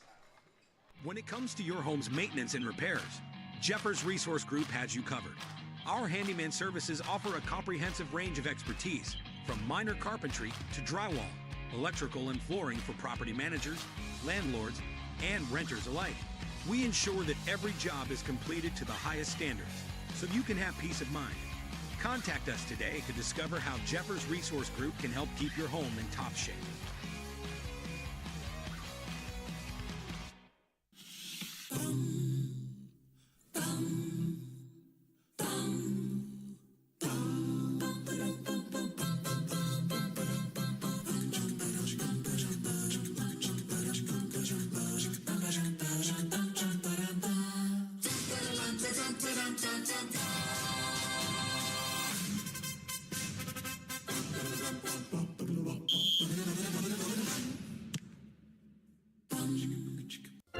Fans want to keep restoring and renovating historic McBean Stadium? Now you can become a member of Friends of McBean. Annual membership start at $50. Get a 4th of July Potters t-shirt and 4 Potters tickets. Become a member now at friendsofmcbean.org. Hi, Bill Evans, President of the Placer County Association of Realtors. We're in the store, our conference facilities, an amazing team help us keep together an amazing organization. And we thank them all. This organization can't do what it does and can't run the way it runs without the help of so many members volunteering their time. The success of the Placer County Association of Realtors is largely dependent on our active volunteer members to help our organization and industry. The work of our committees greatly impacts our ability to champion efforts across the board and giving back to the Placer County community wherever we can. Like all service organizations, I wanted to serve. And getting involved with the affiliate committee was the perfect way to do that. I love being able to serve my community with my business friends and other leaders and give back to those who are in need. Top of the 6th inning, Potters on top 8-5. Tanner Bradley's our new pitcher. 1 appearance on the season, an inning and a third, 3 hits, 1 walk and 2 strikeouts. No earned runs for Bradley. His fastball is outside. Tanner headed to Oregon, University of Oregon. As Sean Stafford, who was grounded into a double play and flying to left, takes a fastball outside. I don't want to see Brock Raggeds out there. No. Yeah, that's a good one. Bat spinner relays. Brock and Perez against Stones and Landon. Yeah. 3-0.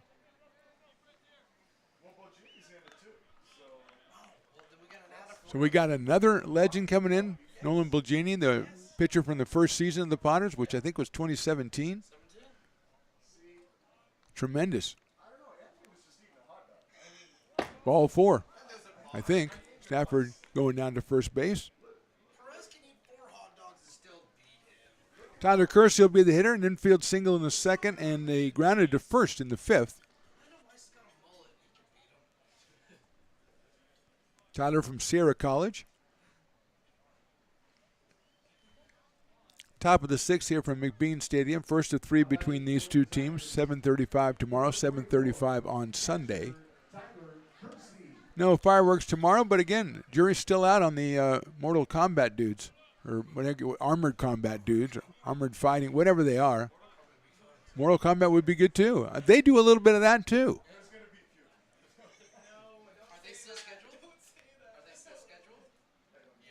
That's high, bounces off the glove, going to second base is Stafford. There were fluids of some kind out on the field last time, and it was not even close to this warm. But I still think that those guys are crazy. I mean, they're obviously crazy. So they're going to go, yeah, we're there. They want to move it up to 4:30. Just a special armored combat group pre-game. That's the tailgate party you want to be at when those guys are hanging out. I love it. 1 ball and no strikes on Kersey. Fastball is in there for a strike at 91 from Tanner Bradley. Caldera started, went the first 4 innings, then Peyton Warner. And now Tanner Bradley. Rudy Rodriguez on deck to hit for the Tigers, for Mullen.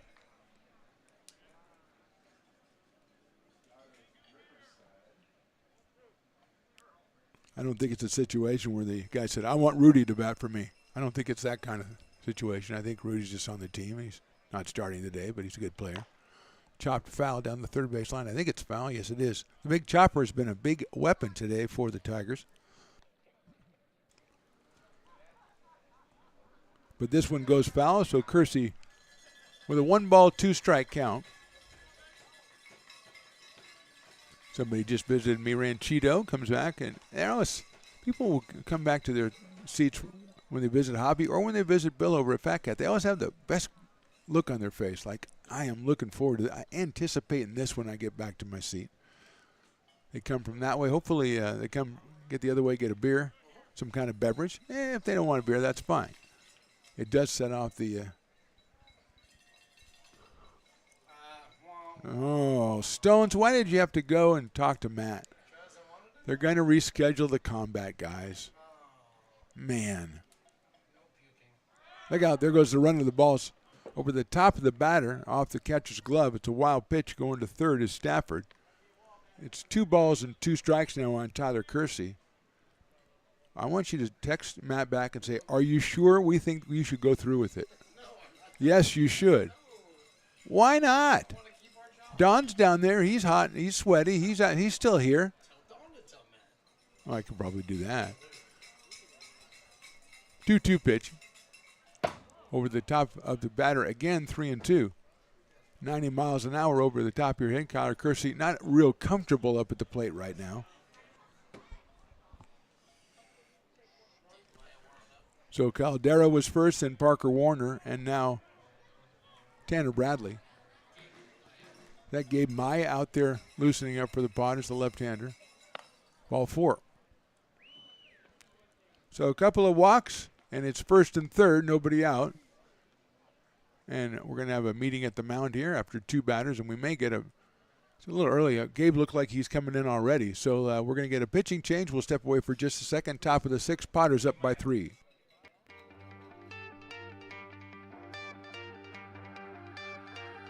Gooseport Public House. We have sports on 10 big screen TVs, 23 beer taps. Being a laborer means everything. It was what took care of me when I was growing up. It's what takes care of me now. Because of President Biden and the money he's put into infrastructure, the need for our workforce to expand is out of this world. When our members are able to go to work on these big projects that are funded by Biden's economic investments, it means continued growth in their wages, in their pensions, in their health benefits. It means they're going to be able to take care of their families.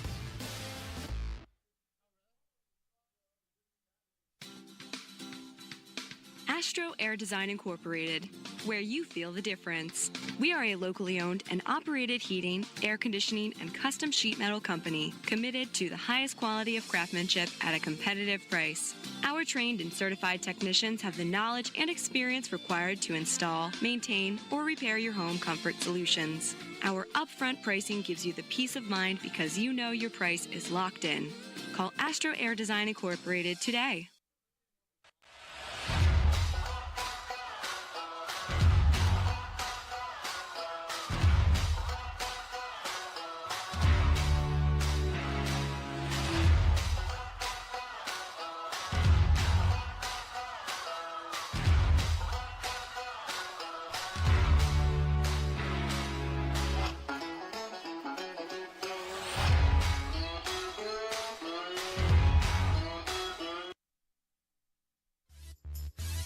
Gabe Maya on the mound for the Potters. He'll face the pinch hitter, Rudy Rodriguez. Rudy out of UC Riverside has runners at first and third and nobody out here in the sixth. High fastball, 1-0.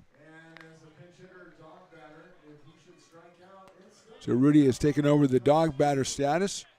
Mullen struck out once and a base hit, so he was 1 for 2. That is a little bit too high for a ball. 2-0. Sixth appearance for Gabe, 6 1/3 innings, 3 hits, 1 run. 11 strikeouts and 3 walks.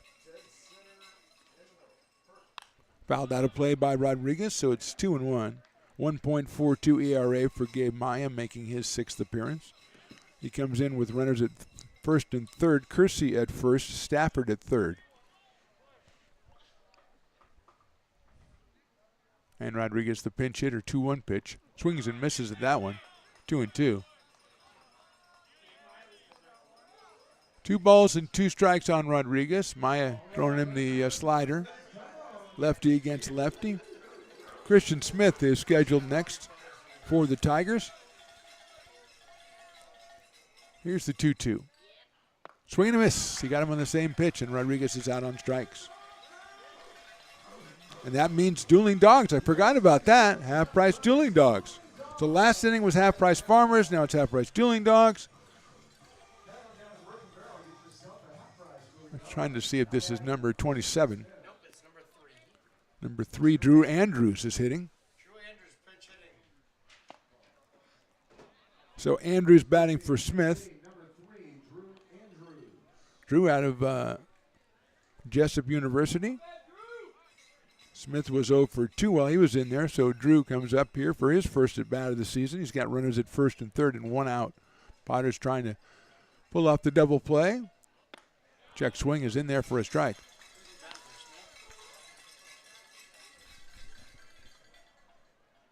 So Rodriguez for Mullen, and then Andrews for Smith at the bottom of the order for the Tigers. Breaking ball spanked at second base. Caught out there by Parker.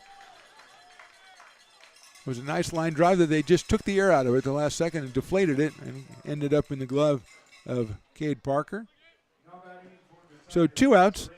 So Joe McGee, the leadoff hitter, who has flied to center, struck out and singled. He scored a run back in the 5th inning when the Tigers scored 4 of their 5. Joe out of St. Mary's College, out in center field for the Tigers.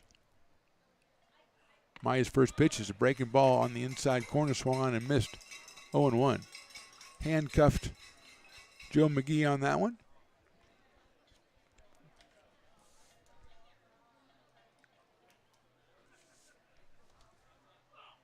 Outside for a ball. 7 hits in the game for the Tigers.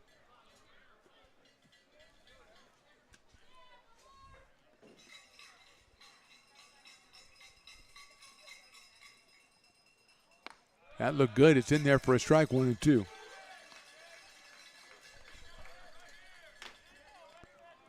1 ball, 2 strikes, 2 outs now here in the 6th.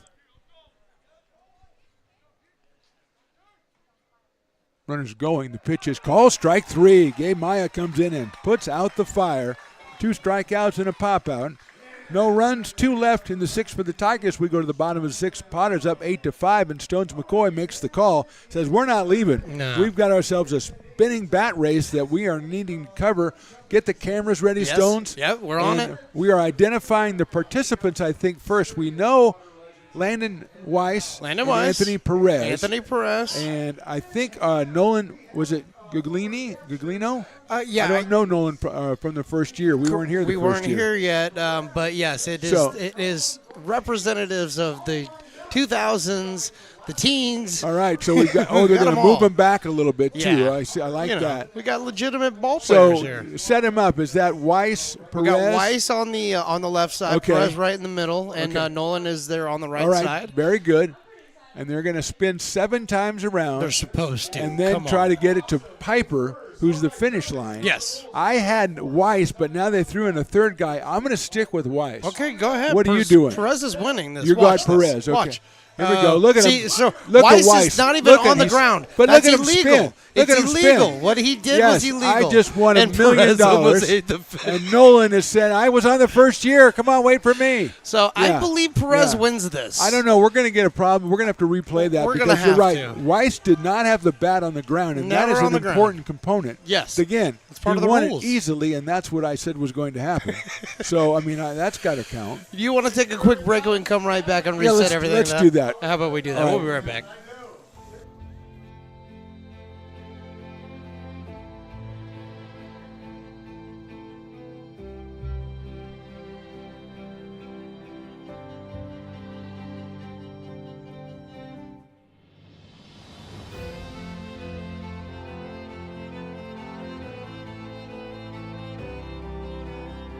Situated on the corner of Lincoln Boulevard and 5th Street, this iconic building has been the home to several hotels. We are back for the bottom of the 6th inning. Top of the order, J.R. Freethy. Then Caius Gargett and Peyton Brennan against the new pitcher, Nathan Leffel, who was the DH and is now going to get back on the field, and he is on the mound out of Los Medanos College. Listed as a pitcher on the roster, so you saw that coming, Stones.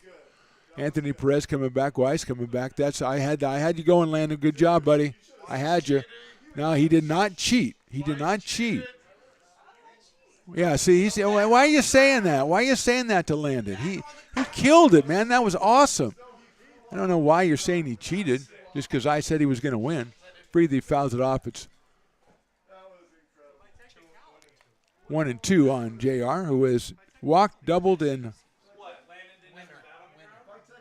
reached on an error.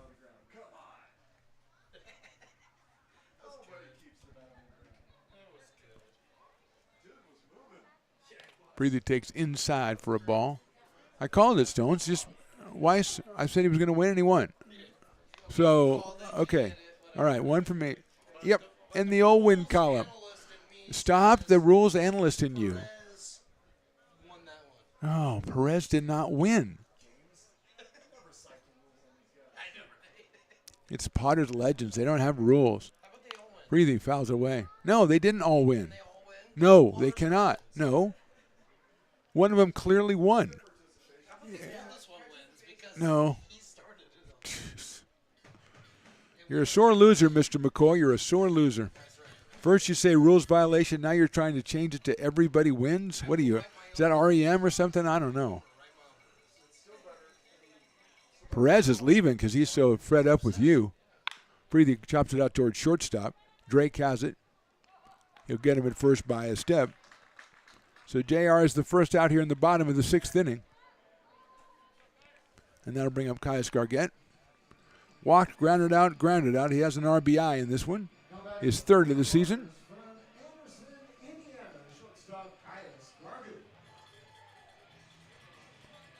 Left-handed hitter steps in out of Anderson, Indiana.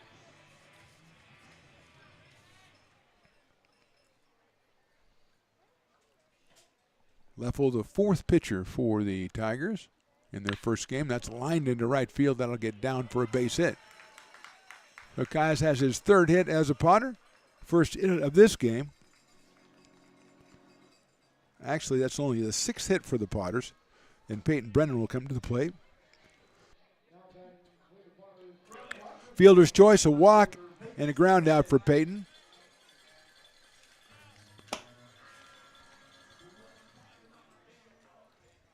Who was 1 for 1 with a home run, 3 runs batted in, and 3 walks last night.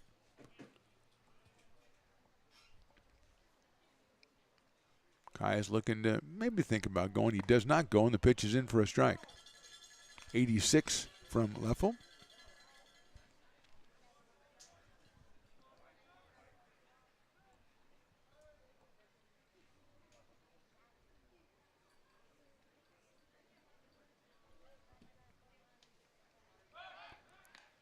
Throw over to first base and back in quite safely is Gargett.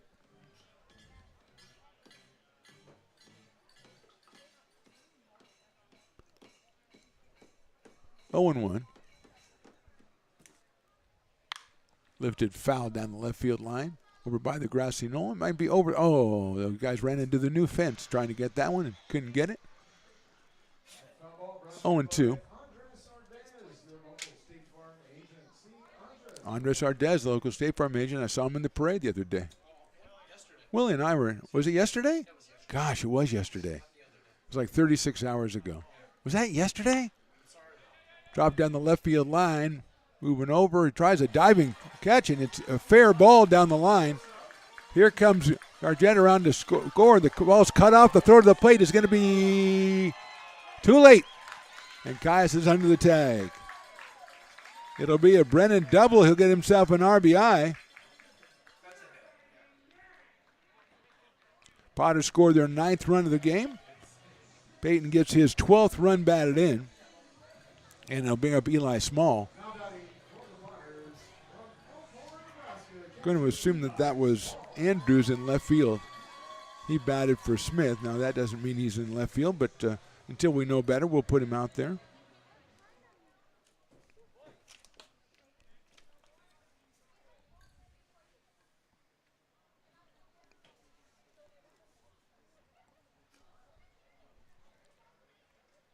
Eli Small takes it, and it goes under the catcher's glove, back to the backstop. Going to third is Peyton Brennan. That's going to be a pass ball. It's 1 ball and no strikes. So trying to, so it is Andrews in left field.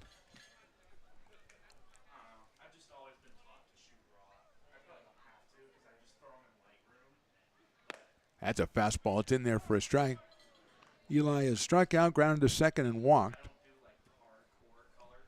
So Rudy Rodriguez is at third base. He batted for Mullen, so he's at third. Andrews is in left for the Tigers. And Leffel on the mound.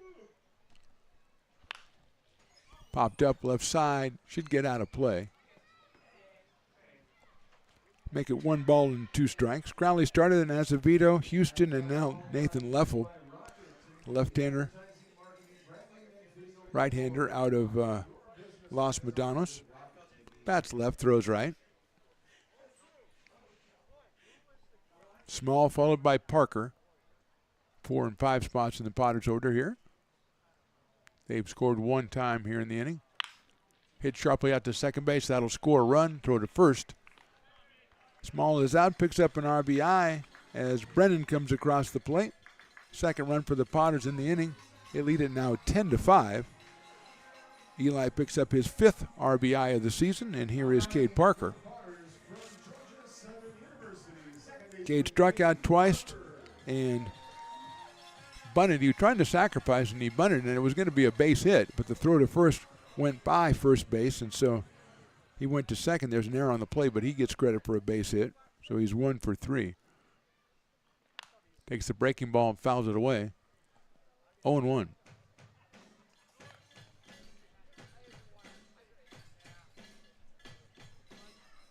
Cade out of Panama City Beach, Florida, and Georgia Southern University.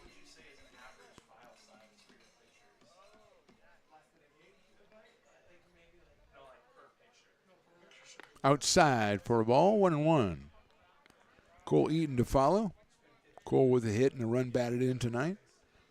RBI number 23 on the season for Cole.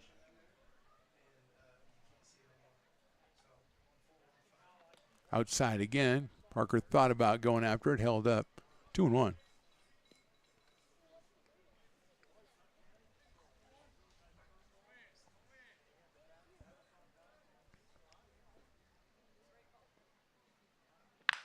Hard shot out on one hop to shortstop, picked off by Drake across the diamond. He gets him at first base. Potters score 2 in the 6th. We go to the 7th. They lead at 10-5. When it comes to your home's maintenance and repairs, Jeffers Resource Group has you covered.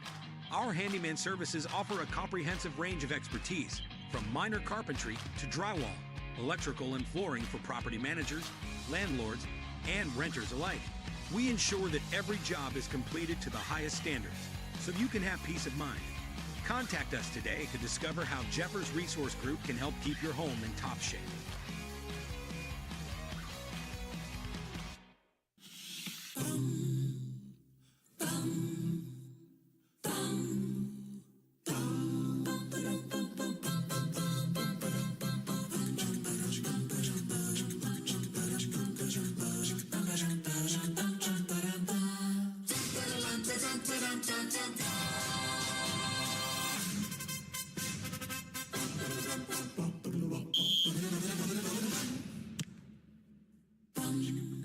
Hey, Potters fans, want to keep restoring and renovating historic McBean Stadium? Now you can become a member of Friends of McBean. Annual membership start at $50. Get a 4th of July Potters t-shirt and 4 Potters tickets. Become a member now at friendsofmcbean.org.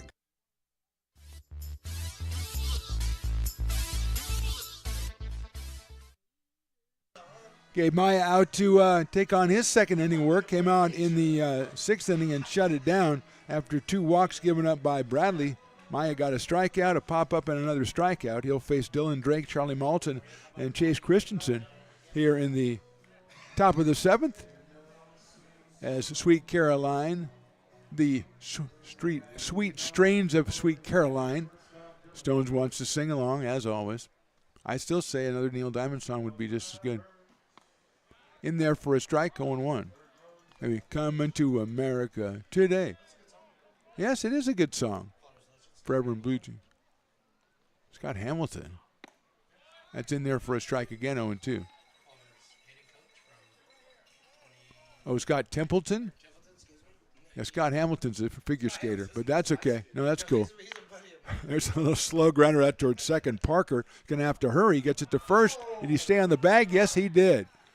Good play by Will Lindbergh over at first base to get Drake for the first out in the 7th, and that will bring up Charlie Malton, who has walked, singled, and grounded to second. Picked up an RBI back in the 5th inning on a big chopper.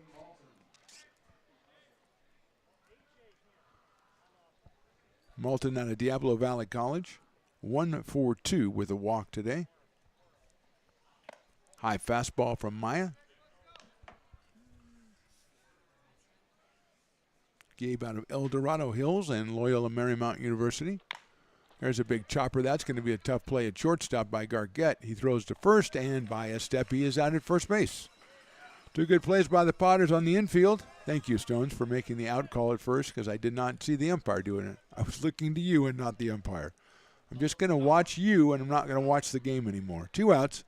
Chase Christensen, who has singled twice and drove in 2 runs, had an infield single that scored 2 runs back in the 5th inning. So he is 2 for 3 in this one, the right fielder out of Casitas River College. Takes a strike.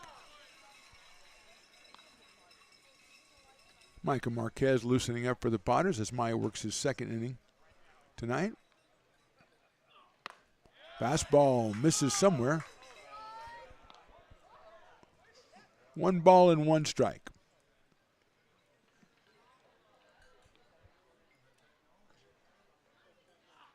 Breaking ball is fouled off. 1-2. Quickly on Christensen when Nate Leffel, formerly the DH, now the pitcher, on deck. 2 teams play again tomorrow. It's a 7:35 first pitch. No armored combat. No fireworks. But it'll still be fun. I'll be here.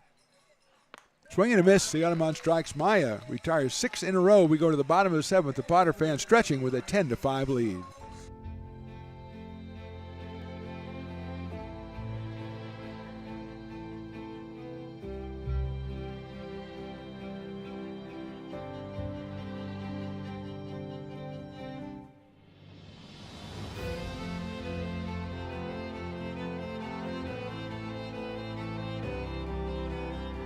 Situated on the corner of Lincoln Boulevard and 5th Street, this iconic building has been the home to several hotels over the decades, the most famous and longest running of which was the Lincoln Inn.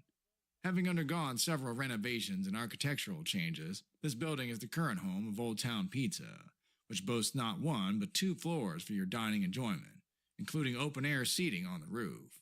Stop in for a slice today, or stop by the Lincoln Museum to see the 300-pound cash register that used to adorn the front desk of the Lincoln Inn. For more great history, visit the Lincoln Area Archives Museum and, by appointment only, take their free walking tour of historic downtown Lincoln.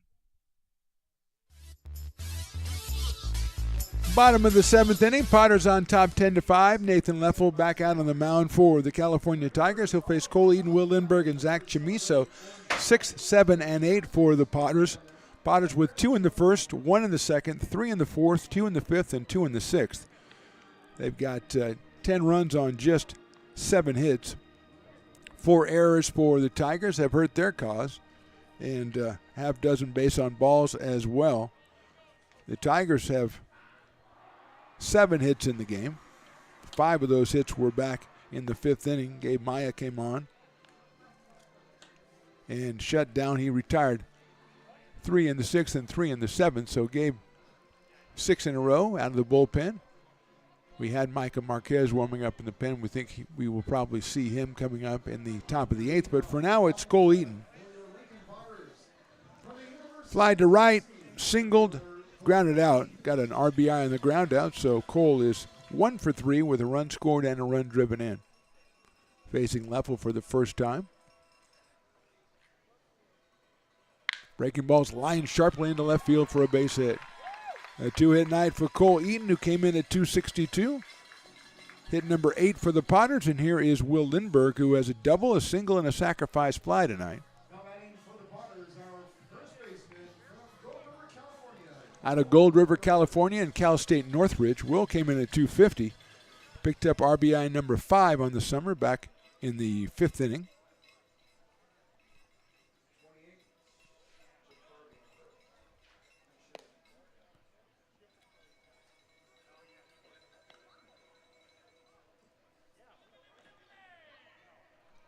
One ball and no strikes. Jake Harvey moves into the on-deck circle to bat for Zach Chamiso in the D8 spot.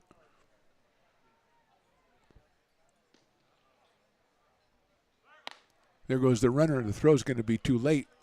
Ball gets out and is nicely backed up by the second baseman, Malton. Eaton with the stolen base. Cole known to do that.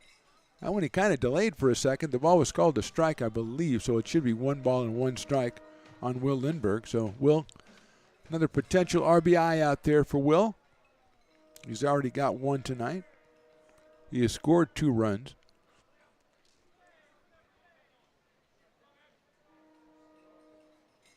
That's outside, off-speed pitch from Leffel.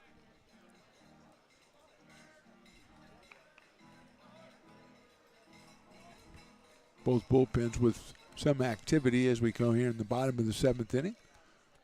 First of 3 between these two teams. And they'll meet again on Sunday, July 21st. Chopper out towards second base, handled by Malton. Takes his time to first base, gets Will by a step. Moving to third is Cole Eaton. So a productive out by Lindbergh. And here's Jake Harvey.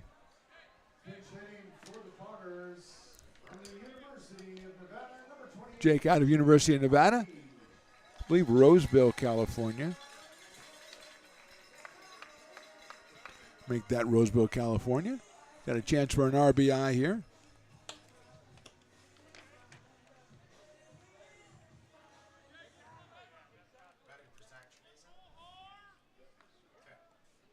Picked up an RBI with a sacrifice fly last night.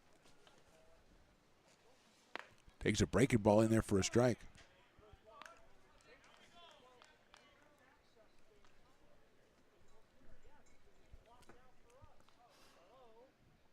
Oh, 0-1 on Harvey. Jax Jimenez on deck, the number 9 hitter for the Potters. Chamiso 0 for 3 while he was in there. A couple of flyouts to left and a ground out to second. Fastball on the inside corner for a strike, 0-2.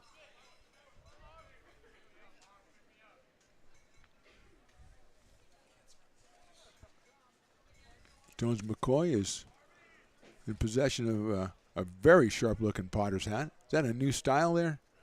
Nice. I love the lettering, the stitching on that. Breaking ball's hit high in the air and hit well to left field. Moving back is Andrews. He'll make the catch in deep left field. It's an easy sacrifice fly, and Harvey has his second in 2 nights, another RBI, and the Potters need it 11-5. As scoring from third is Cole Eaton.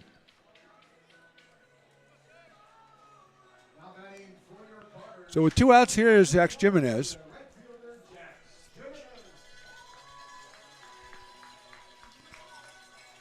So Jax comes up here with 2 outs in the 7th. It's an 11-5 score as Harvey delivers the sacrifice fly. A little bit more gumption on that thing. That could have got out of here. I think Jake has it in him.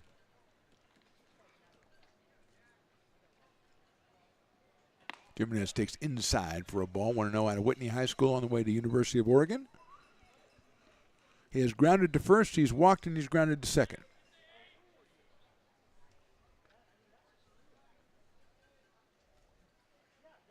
Hits that one high up in the air toward right field. Christensen coming in. And he makes the catch. The Potters score once in the 7th. We go to the 8th. They're on top, 11-5.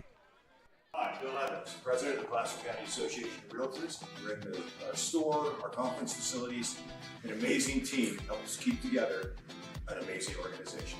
And we thank them all.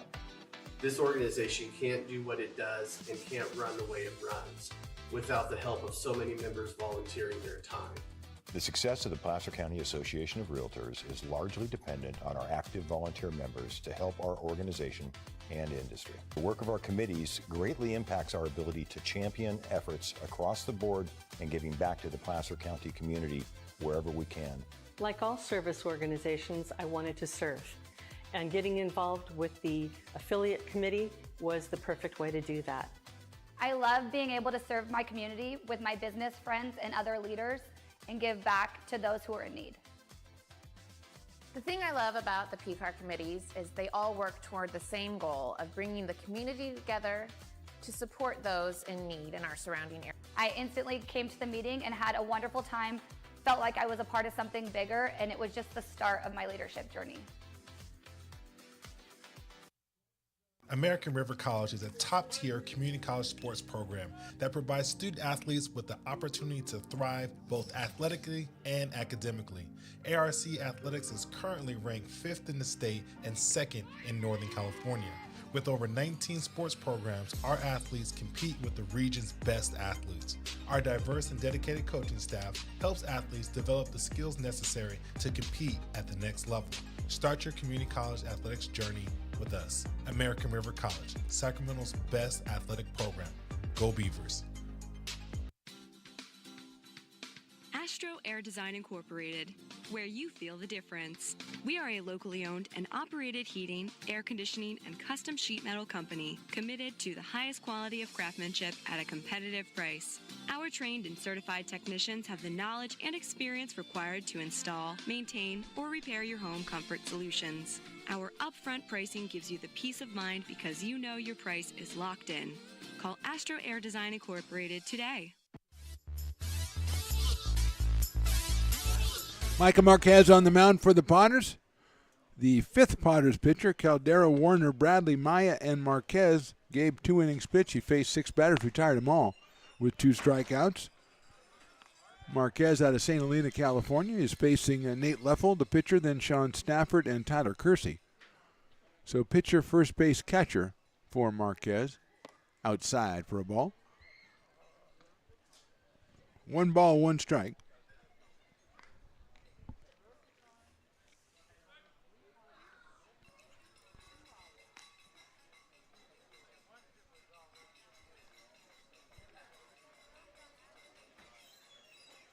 That one misses outside off speed from Micah. 2-1.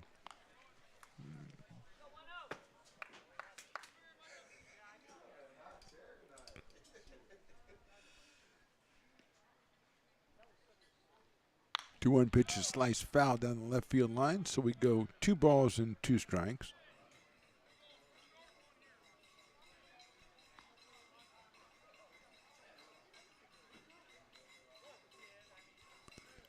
8th appearance for Marquez, 14 innings, 10 hits. And he gets the strike. That's thrown a little bit high down to first, but Lindbergh corrals it. And Mike is going to get the strikeout of Leffel for the first out of the inning.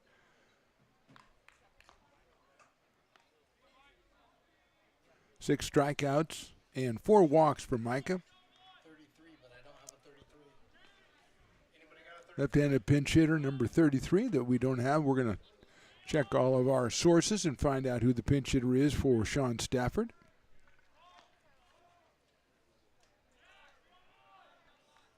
Hitting for the Tigers, number 33. Say it one more time. Ben Pernetti. The word on the score in the press box, it's Ben Pernetti out of Consumers River College, so we'll go with that. Inside for a ball. Stafford was 0 for 2 with a walk while he was in there. So Pernetti up here with 1 out in the 8th.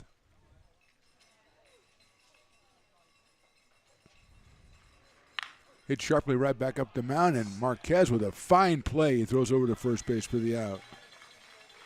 Fielding his position perfectly, Micah Marquez gets the assist. 2 outs here in the 8th, and that'll bring up Tyler Kersey. Single, a walk, and a ground out for Tyler. Sean McGinty is going to bat for Tyler. So McGinty will bat for Kersey here in the 8th.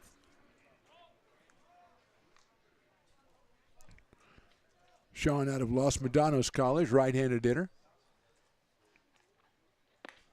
Did he go around? Yes, he did. 0-1.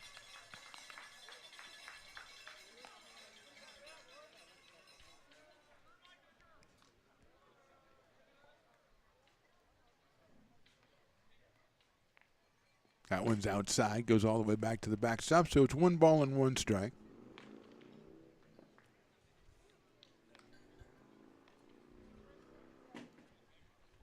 Two outs here in the top of the 8th. Potter's on top 11-5.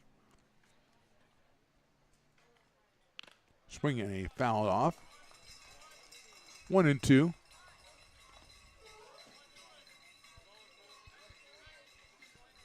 There we go. Let's hear those Cowbells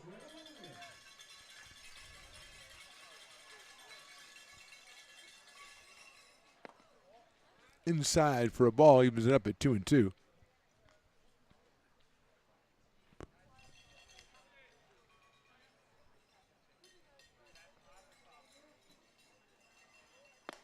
Check swing, he went around, strike 3. So Marquez goes 1-2-3 with a couple of strikeouts. We go to the bottom of the 8th inning. Potters 11, Tigers 5.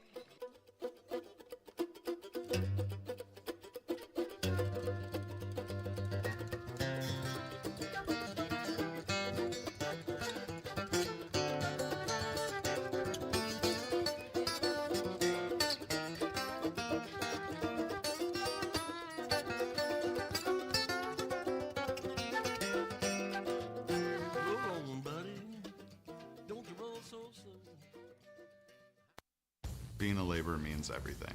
It was what took care of me when I was growing up. It's what takes care of me now.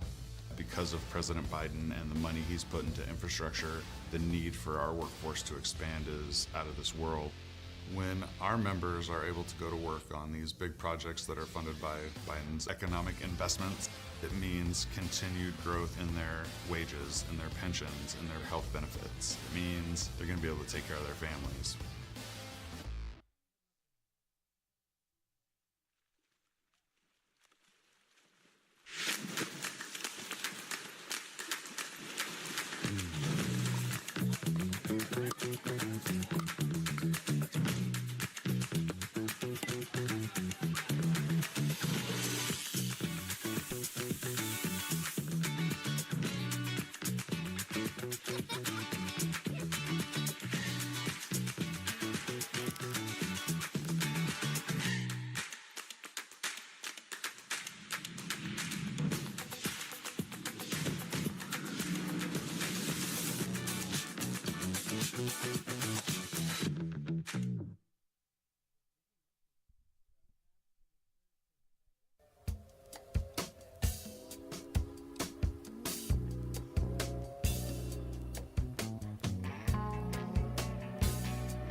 Ball goes down to second base. We're ready to go on in the bottom of the 8th inning. Nathan Leffel still out on the mound for the California Tigers. McGinty takes over behind the plate. Pernetti at first base. J.R. Freethy will start us off. The leadoff man, the third baseman. Then Gargett and Brennan. So it's the top of the order. J.R. has walked, doubled, reached on an error and grounded to short. So he's 1 for 3. He does have an RBI. Got an RBI back in the second inning on a double. So he's got 8 on the season. Leffel's pitch is outside for a ball, 1-0. Gargett to follow, and then Peyton Brennan for the Potters on the verge of their 25th win of the season. Make that 26th win of the season. If they pull this one off, close it out. 2-0 to JR. 3-0.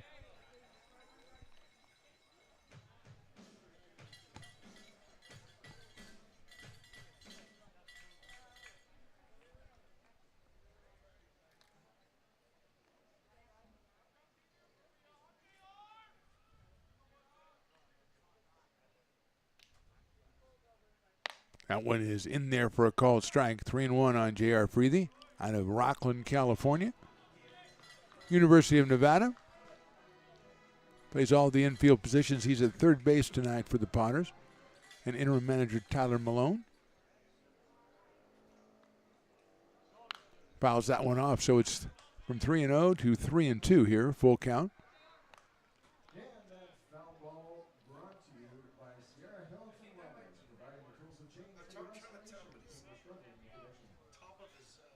Activity in the Potters' pen. Nobody throwing for the Tigers. This line drive, shortstop reaches over and makes the play. That's Drake. Robin J.R. of a base hit up the middle. So 1 out here in the 8th, and Caius Gargett will be the hitter. Tyler Moore, the right-hander, warming up for the Potters out in the pen out of American River College. Here's Caius Gargett. He has walked, grounded out twice, and singled. Does have a run batted in, does have a run scored.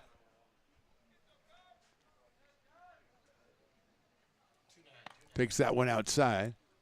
1-0. Peyton Brennan on deck. Caius at shortstop for the Potters. Swings and misses. 1-1. That one 85 from Leffel.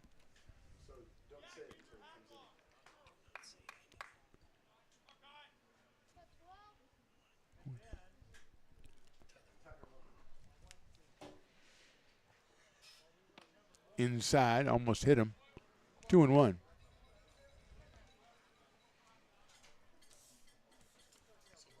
One out, bottom of the 8th.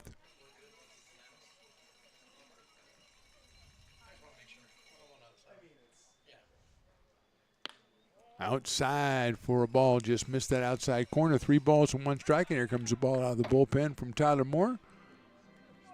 Sailing in behind home plate, rolling over to the third base dugout.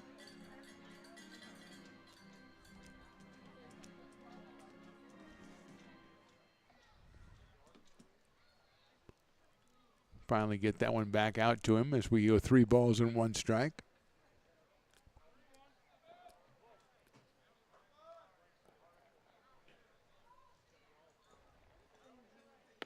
Right down the middle, call strike 2. 3-2. Caius says, that was my fault. I thought that was big of him going, I'm the one who let it come right down the middle. That's on me. I like that. Take responsibility.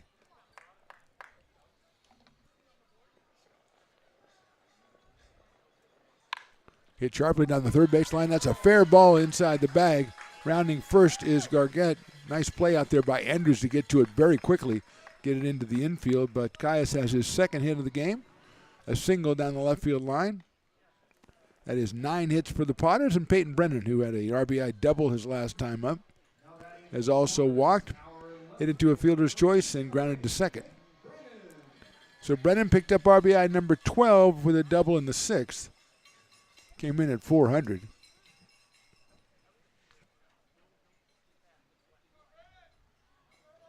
Breaking ball misses on the inside corner. 1 ball and no strikes. Eli Small in the on-deck circle. 4 straight left-handed hitters at the top of the order for the Potters.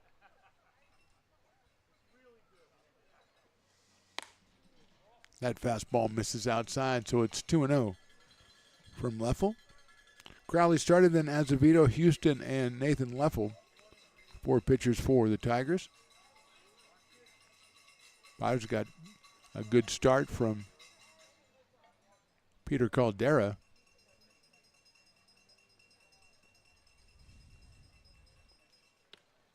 Outside for a ball. Caldera went 4 innings, gave up just 2 hits and a run, and struck out 4. So the right-hander was impressive tonight. In search of the W, which he should be getting. He left with the Potters on top 6-1.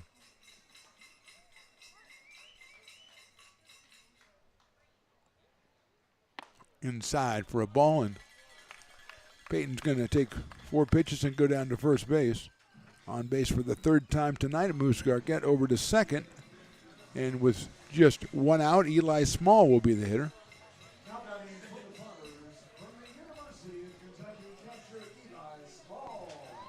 Eli is struck out, grounded out, walked, and then RBI ground out in the 6th. So he's 0 for 3 with a run batted in and a run scored. He has 5 runs batted in. Here comes another ball out of the bullpen. And I think the rule is if you have 3 balls coming out of the bullpen, the pitcher can't come in. I think that's what the rule is, or it should be. Yep.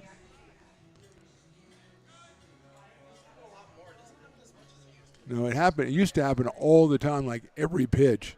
And the Potters have gotten much better in recent years at bullpen etiquette like that. Eli chops it foul at the plate.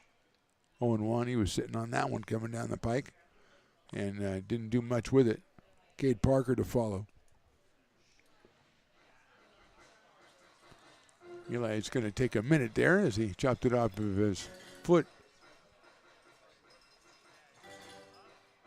Sean McGinty behind the plate. As everybody kind of wastes a couple of seconds and gives Eli a chance to get it all back together. Probably McGinty as well behind the plate. 0-1. High fastball, 1-1.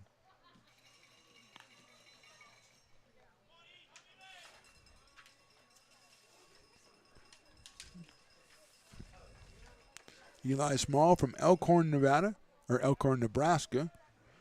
University of Kentucky. And can move it to Nevada if they wanted to. Chops it foul down the first base line.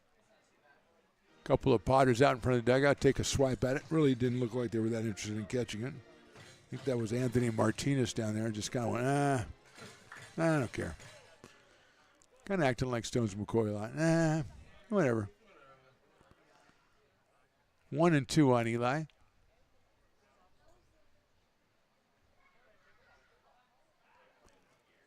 Leffel steps off.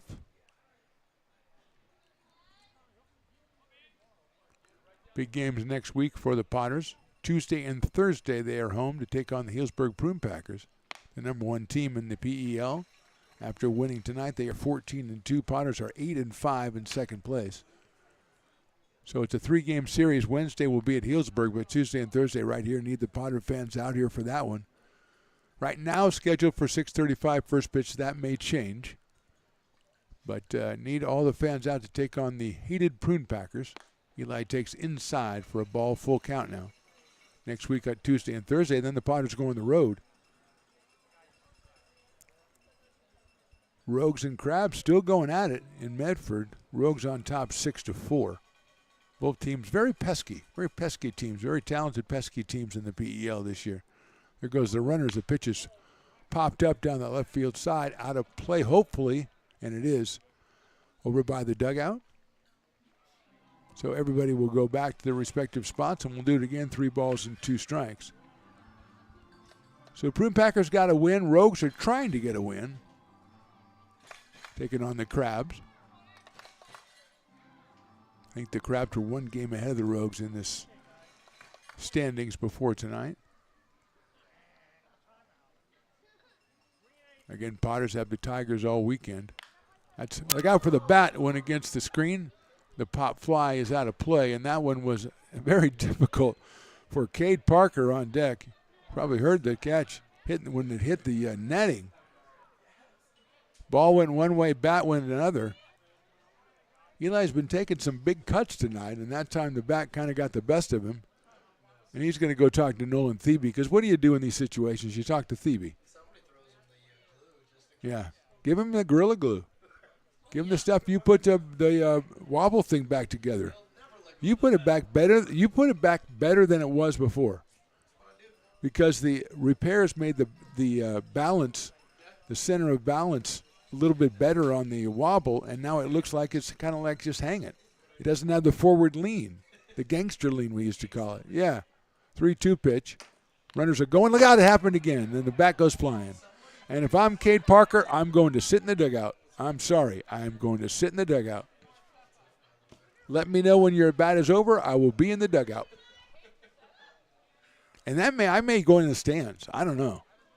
Once is an accident. Twice is an accident, but it's too much of an accident. Again, the Gorilla Glue could be out there, Stones. If you were the base coach right now, you'd be giving them the Gorilla Glue. 3-2. Going to try to pick off at second, but anything to keep the bat from flying around. I forgot about Logan Bell coaching first base. Looking like he just got back from a party at the beach. Mom and Dad are here, and he's out there coaching a base in his street clothes. Oh, sure glad we made the trip. Outside, ball 4. So a very eventful walk to Eli Small loads the bases with one out and brings up Cade Parker. And we're going to have a meeting at the mound. I didn't see anybody warming up. I do see somebody getting up now, but I didn't see anybody warming up. Tigers and Potters will meet tomorrow, 7:35. Sunday, 7:35. No fireworks tomorrow. No armor combat tomorrow, although I still hope to persuade Matt to reconsider that. Riley the engineer will be here tomorrow, and he loves the armor combat. He wants to be one of those guys. He desperately wants to put the armor on. The armor would literally outweigh him. At least 3-1. Yeah, I'm saying 3-1. Here's Parker. No pitching change for the Tigers. The base is still loaded. Actually, they just got loaded, so. Eli Small down at first base telling Pernetti about losing the bat a couple times. Kind of sharing stories. And one time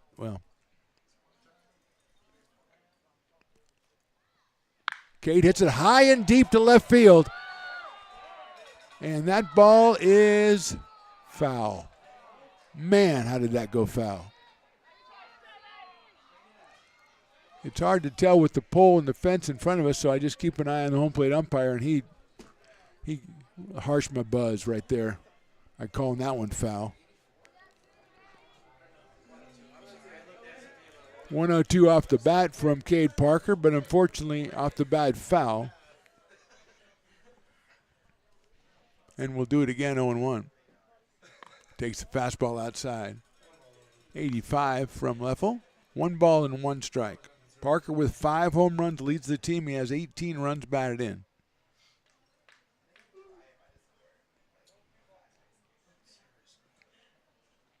Breaking ball in the dirt.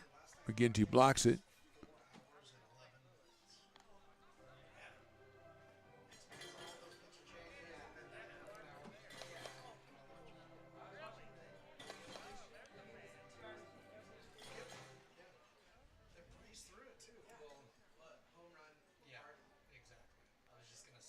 Two 2-1 pitch.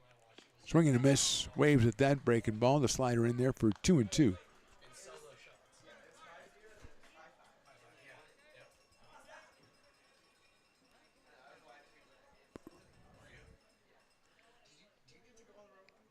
Cole Eaton on deck.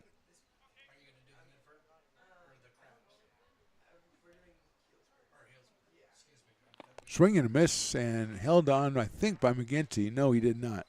So Parker's still alive.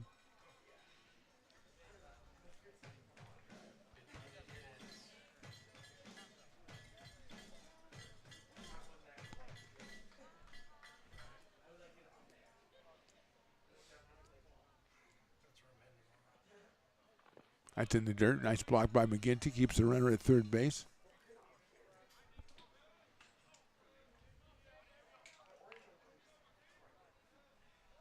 Potters up 11-5. We're bottom of the 8th. Bases loaded. 3 balls, 2 strikes. Parker came in 273. He is 1 for 4. Swing and a miss. So a couple of feet away from the grand slam, Parker takes the strikeout. 2 outs here in the 8th. And Cole Eaton coming to the plate. He's flied out. He's singled. He's hit into a fielder's choice to score a run, and he's singled again. Scored twice. 2 for 4, scored twice, driven 1 in. Came in at 262, picked up RBI number 23 tonight. And he's up here with the bases loaded, but now 2 outs.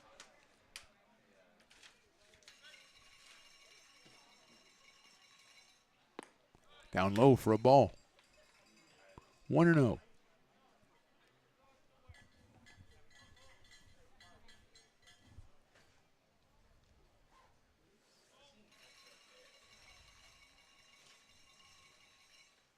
Eaton takes a breaking ball in there for a strike, 1-1.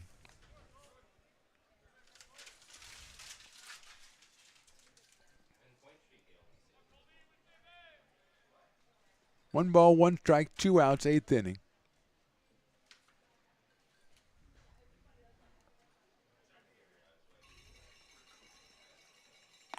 Outside with the fastball. 2-1. Cole gets on. It'll be Will Lindbergh's turn. Will with a couple hits and a sacrifice fly tonight.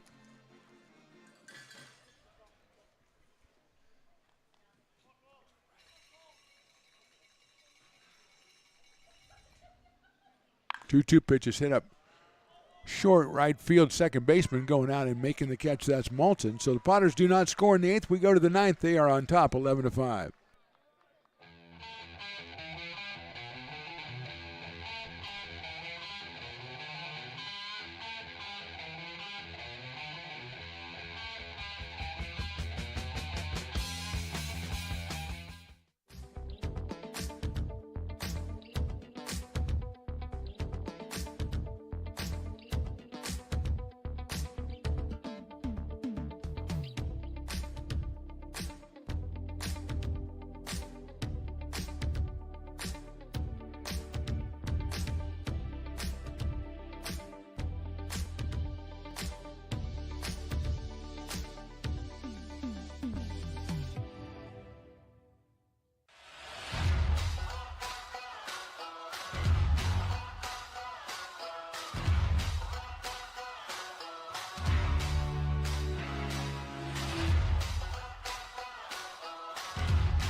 Gooseport Public House.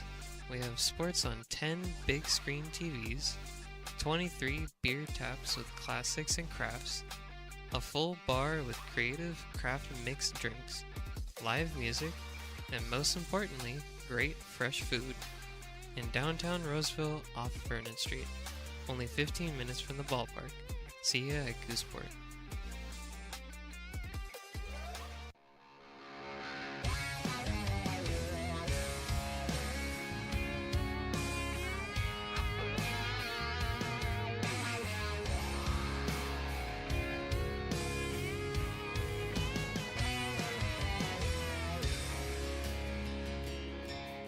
Old man knocked on my front door with my teenage boy and a couple more from up the road.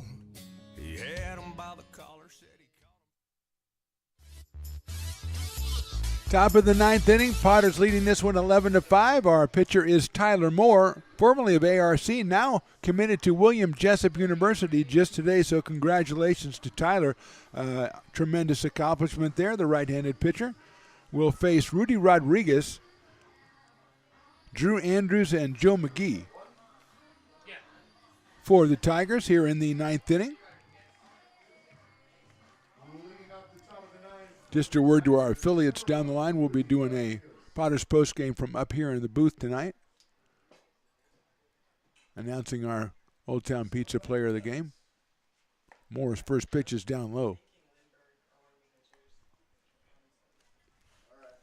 1 ball and no strikes on Rodriguez. He came on in the 6th and struck out. So he is 0 for 1 tonight. Swing and a miss at that one. Struck out against Gabe Maya back in the 6th. Maya came on with the first 2 hitters getting walks back in the 6th, and he struck out Rodriguez, got a pop-up from Andrews and struck out McGee, then came out in the 7th and got 1, 2, 3 with a strikeout. So 3 strikeouts in 2 innings and retired all 6 batters he faced. He certainly is a candidate for player of the game.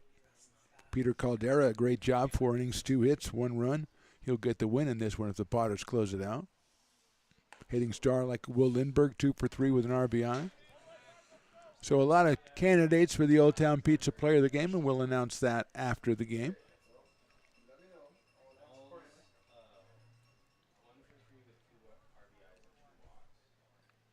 Two-one pitch is high, or 3-1 pitch is high, ball 4. So Rodriguez will go down to first.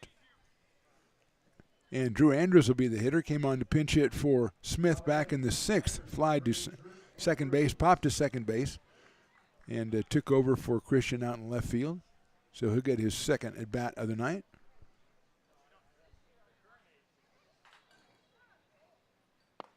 Down low for a ball. 88 from Tyler Moore.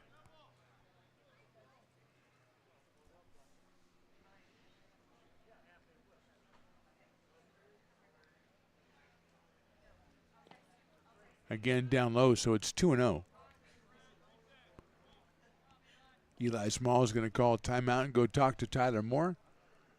Try to get his pitcher on the right track here as we are in the top of the 9th inning. Potters 11, Tigers 5. Potters with 2 in the 1st, 1 in the 2nd, 3 in the 4th, 2 in the 5th, 2 in the 6th, and 1 in the 7th. So they scored in 6 out of 8 innings. Tigers 1 in the 2nd, then they came up with 4 in the top of the 5th. To cut it to 6-5 momentarily. Potters scored twice, made it 8-5. And then Maya came in and shut down the rally in the next inning. And Potters built on the lead. It's 11-5 here. Moore's pass ball misses again.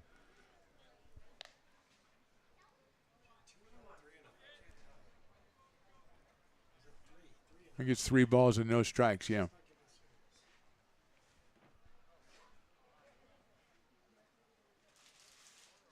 Swing and a miss by Drew Andrews. So if it is 3-0 and he swung, get a tip of the cap for Drew Andrews. It's summer league. You come out, you swing. Joe McGee to follow. Popped up, out of play, and Andrews thought he had a good one there he could do something with. 3 balls and 2 strikes.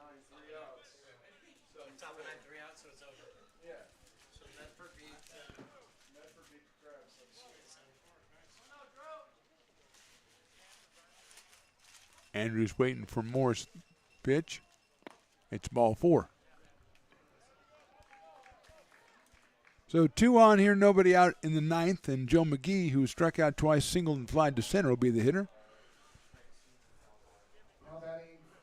Joe out of St. Mary's College.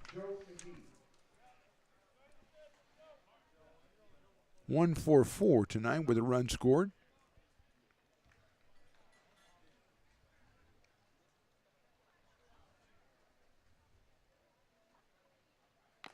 Swings very late at that one and fouls it out of play. 0-1. Going to do a Potters post game with the great Stones McCoy tonight. So we'll take a little break after the game and come back with our post game. Brady Wilson moves out into the on-deck circle, the City College product out of Sacramento City College. He will be batting for Dylan Drake. Swing and a miss again for Joe McGee, 0-2.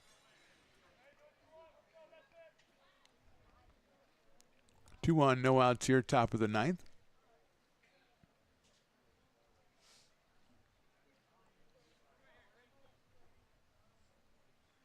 Right-hander Tyler Moore. Nice block behind the plate by Eli Small on that one. with a low and inside. He's going to get a new baseball for Tyler Moore. 1-2 on Joe McGee. Get your tickets for next Tuesday and Thursday. Potters against the Healdsburg Prune Packers. Ugh. I don't like them. They're a fine organization and a fine ball club. I don't like them. Come on out and check it out and help the Potters get a couple of W's over Healdsburg. Grounder into the hole. That's a base hit into left field. Around third, here comes Rodriguez. He will score as the throw comes in and gets away from the third baseman, and moving up are both runners. So 1 run scores. Going to third is Andrews. It's an RBI for McGee. He'll move up to second on the throw.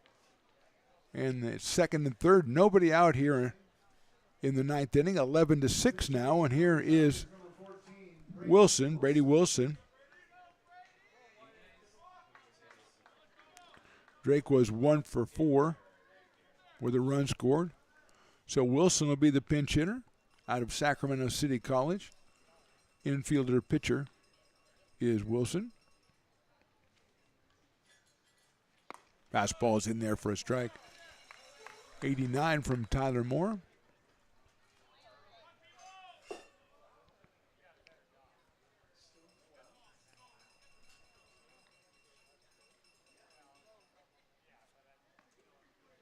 That one's fouled out of play, 0-2. 2 on, nobody out here. 1 run in for the Tigers. Wilson, the pinch hitter. Charlie Malton will follow Wilson, then Chase Christensen.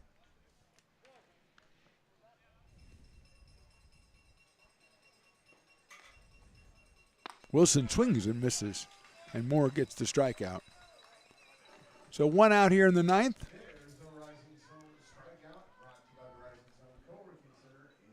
Andrew Ballantyne loosening up for the Potters in case he's needed in this 9th inning out of Ceres, California.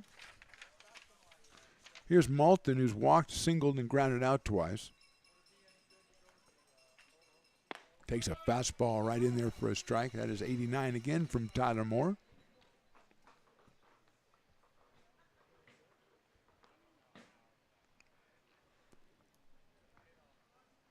Runners at second and third. Swing and a miss, soft speed pitch. Andrews is at third, McGee is at second. McGee with the RBI.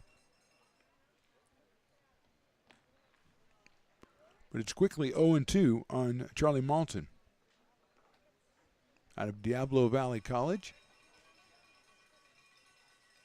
That's in the dirt. Nice block by Eli Small to keep the runners where they are. 1-2.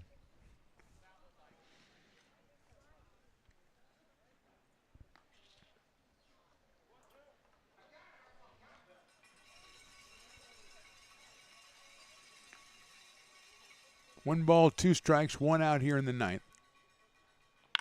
Line drive over the head of the second baseman into right field for a base hit. 1 run will score. Here comes the second one. The throw's going to be cut off. It's a 2-run single for Malton. 3 runs in for the Tigers, and the score now 11-8 in favor of the Potters. Malton now with 3 runs batted into the game. Second hit in the inning for the Tigers, and it brings up Chase Christensen, who has singled twice, driven in a couple runs. He is 2 for 4 out of Consumers River College.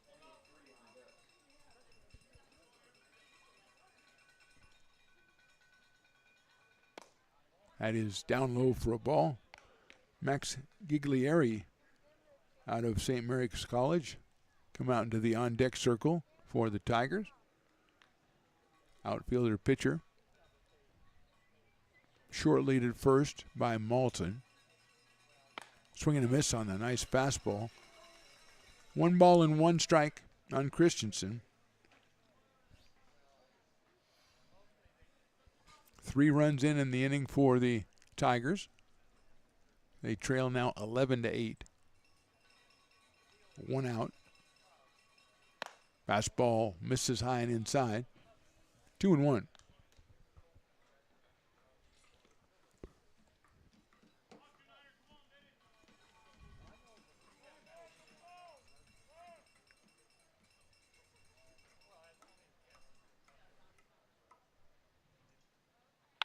Chopper down the third base line. That is foul.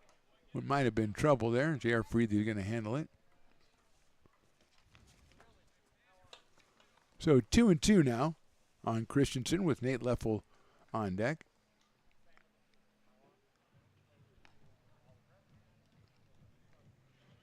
Although Giglieri is on deck to hit for Leffel. So symbolically he's on deck until he's replaced officially, but we all know who will be. 2-2. Outside, ball 3. Malton scampers back to first base. A small thought about throwing down there, but it's a 3-ball, 2-strike count as the Tigers get somebody out up in case they have to pitch the bottom of the 9th inning. Ballantyne, as we said, was loosening up for the Potters. 3-2 pitch is fouled down the third base line again. Third base coach with the cool try with his foot to knock it down, and he didn't do it, Stones, but I give him credit for trying. You would not have tried. Your third base coaching has been, your first base coaching probably better than your third base coaching so far, although you've got more chances at first.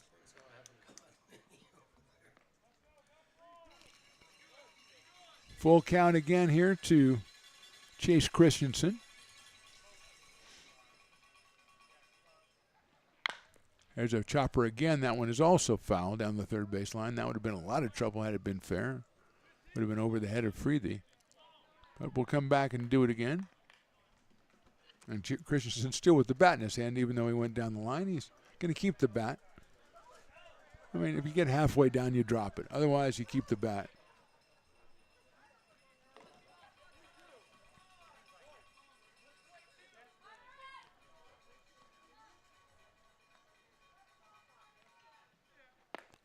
Strike 3. So Christensen's the second out, the second strikeout for Tyler Moore, and that'll bring up the pinch hitter, Max Giglieri.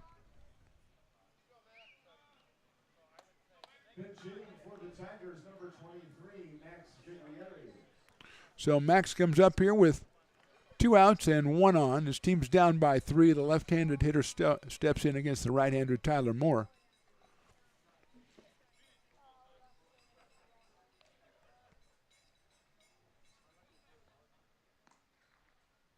Fastball right down the middle for a strike.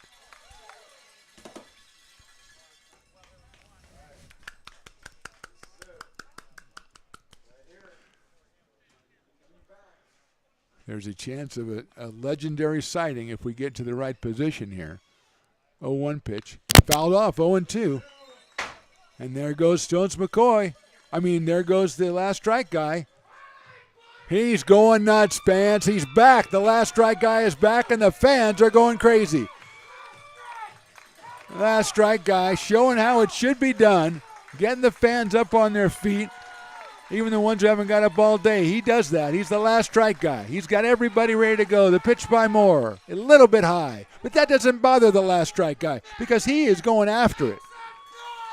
Let's go. He doesn't allow just one pitch to go by and all his energy is gone. No. He's out there. He's berating fans. He's urging fans. He's exhorting fans. Let's give it all to the Potters. Here's the pitch by Tyler Moore. Outside. And he doesn't let that deter him, though. There goes the last strike guy. Come on, last strike guy. Now he's got fans. They want him to do personalized messages on their answer machines, which nobody has anymore. It doesn't matter. Down in the dirt, ball 3. Going down to second base is Malton. So last strike guy's been out there for 3 pitches. Hasn't really worked out. He's going to get his Martin, his buddy, his assistant. There you go. He gets guest announcers. Guess last strike guys. 3-2 pitch coming up from Tyler Moore.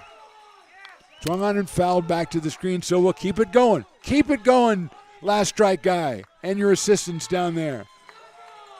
He actually hasn't worked this hard in a long time, so he may be a little winded after this. I hope he gets this batter out because I hate to see what he does if he doesn't. Swung on and fouled down the first base line. And now the last strike guy, he's never really wandered this far away. He's all the way down to the dugout area. He's just asking people, come on, let's go. Nobody better than the last strike guy at being the last strike guy. 3-2 coming up. Head out to left field. Giving chase is Brennan. Brennan after it. He's in the corner. He makes the dive. And it is a foul ball. Wow, that was close on the left field line. That would have been trouble. Brennan with the dive. The umpire just casually said, foul ball. So now we've got to get everybody back to their spots. We've got to get the last strike guy back to his spot. The area is proving to be a very tough customer up there as he comes off the bench. And we're going to have a 3-2 conference on the mound. How's the last strike guy? He's back. Oh. Well, nothing. They're having a talk. What happened? The bat isn't over. Why are you back here?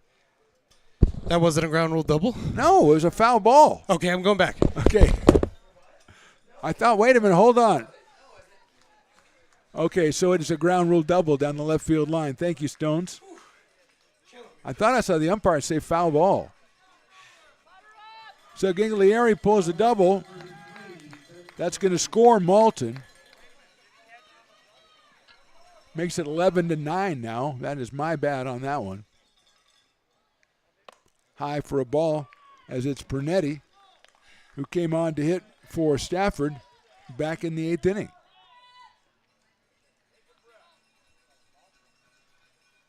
Last strike guy is very winded. Check swing, and it's a ball, 2-0. We have the potential tying run at the plate here. 2 balls, no strike count. Last strike guy, I got to give you credit, man. You really went out there and went for it. You roamed far and wide. You did. Well done. More to the plate right down the middle for a strike, 2-1. 2 balls, 1 strike. So Giglieri with the double down the left field line. It bounced over the fence after Brennan with the try. Scoring Malton from second base. There goes the runner. Pitch is popped up left center field. Brennan circling it in left field. And he makes the catch, and that's the ball game. It took a while for the Potters, but the Tigers scored 4 times in the 9th inning. Our final score, Potters 11 and the Tigers 9. We're back with our postgame with the great Stones McCoy right after this on the Stones Broadcast Networks.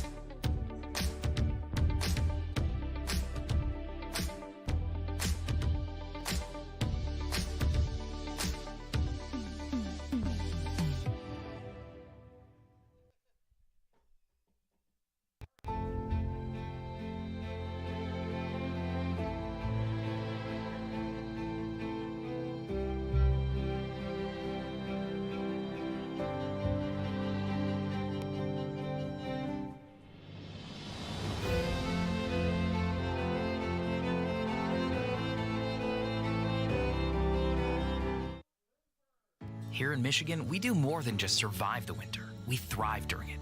You simply can't keep us away from what we love most: great times and amazing beer. The snow transforms the landscape and lays the path for adventures yet to be had. Trails ready to be explored, and freshly groomed hills ready for the first run of the day. And later, as the sun descends, it's time to unwind with great conversation and even better friends. Experience a taste of Michigan winter with Founders Brewing Company, born and brewed in Michigan.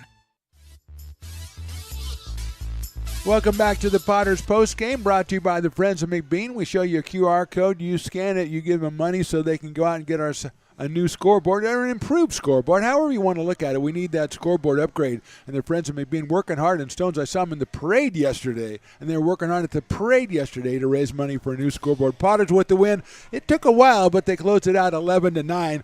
Tyler Moore eventually closed the door as the fly ball out to Brennan in left field.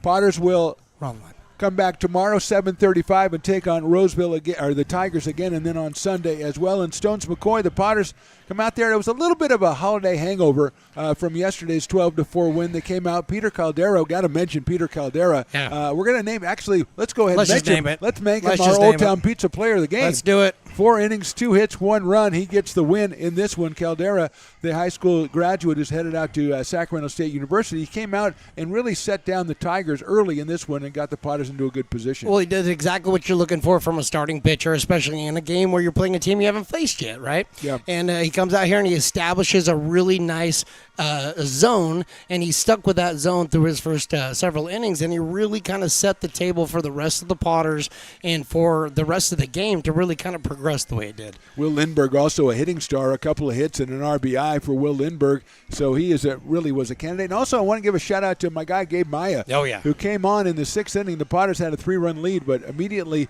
2 walks in the top of the 6th inning, put 2 runners on base, and Maya came on, got a strikeout, a pop-up, and a strikeout, and came out in the 7th and went 1-2-3. So phase 6 Stones put down a rally, and the Potters eventually after that were able to build the lead to 11-5. So Gabe Maya, kind of a runner-up. Oh, yeah. Also Will Lindbergh, kind of a runner-up to our Old Town Pizza player of the game. So tomorrow these two teams play again, and then on Sunday, and Stones, I probably won't get another chance, so I'm going to ask you, what are you looking for next week?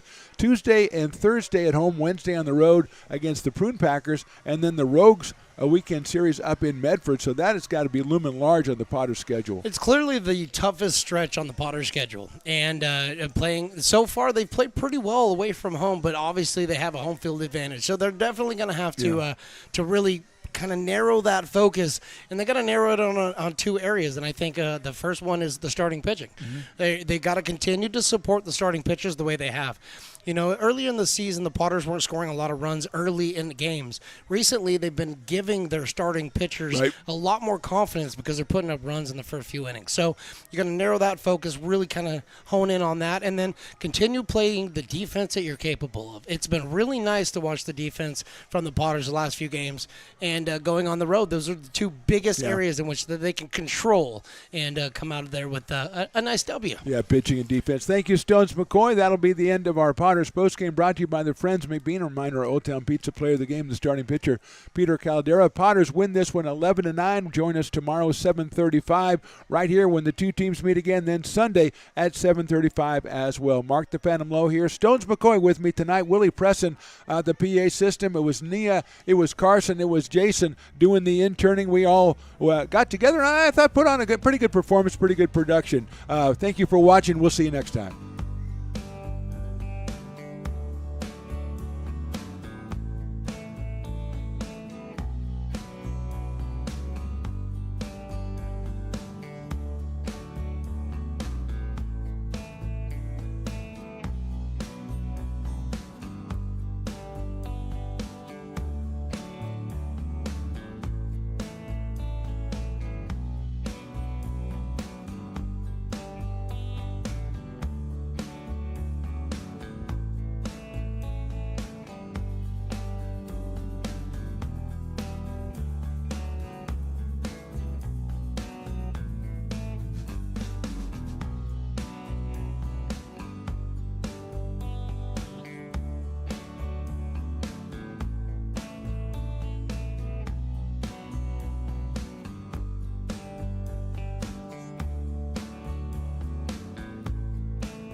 something like a bird within her sing.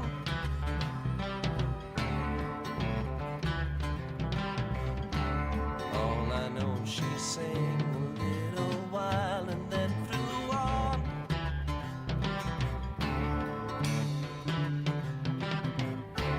Tell me all that you know, I'll show you snow and rain.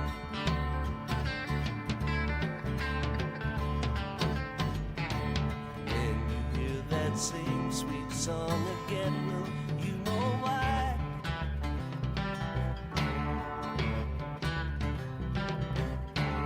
Anyone who sings a tune so sweet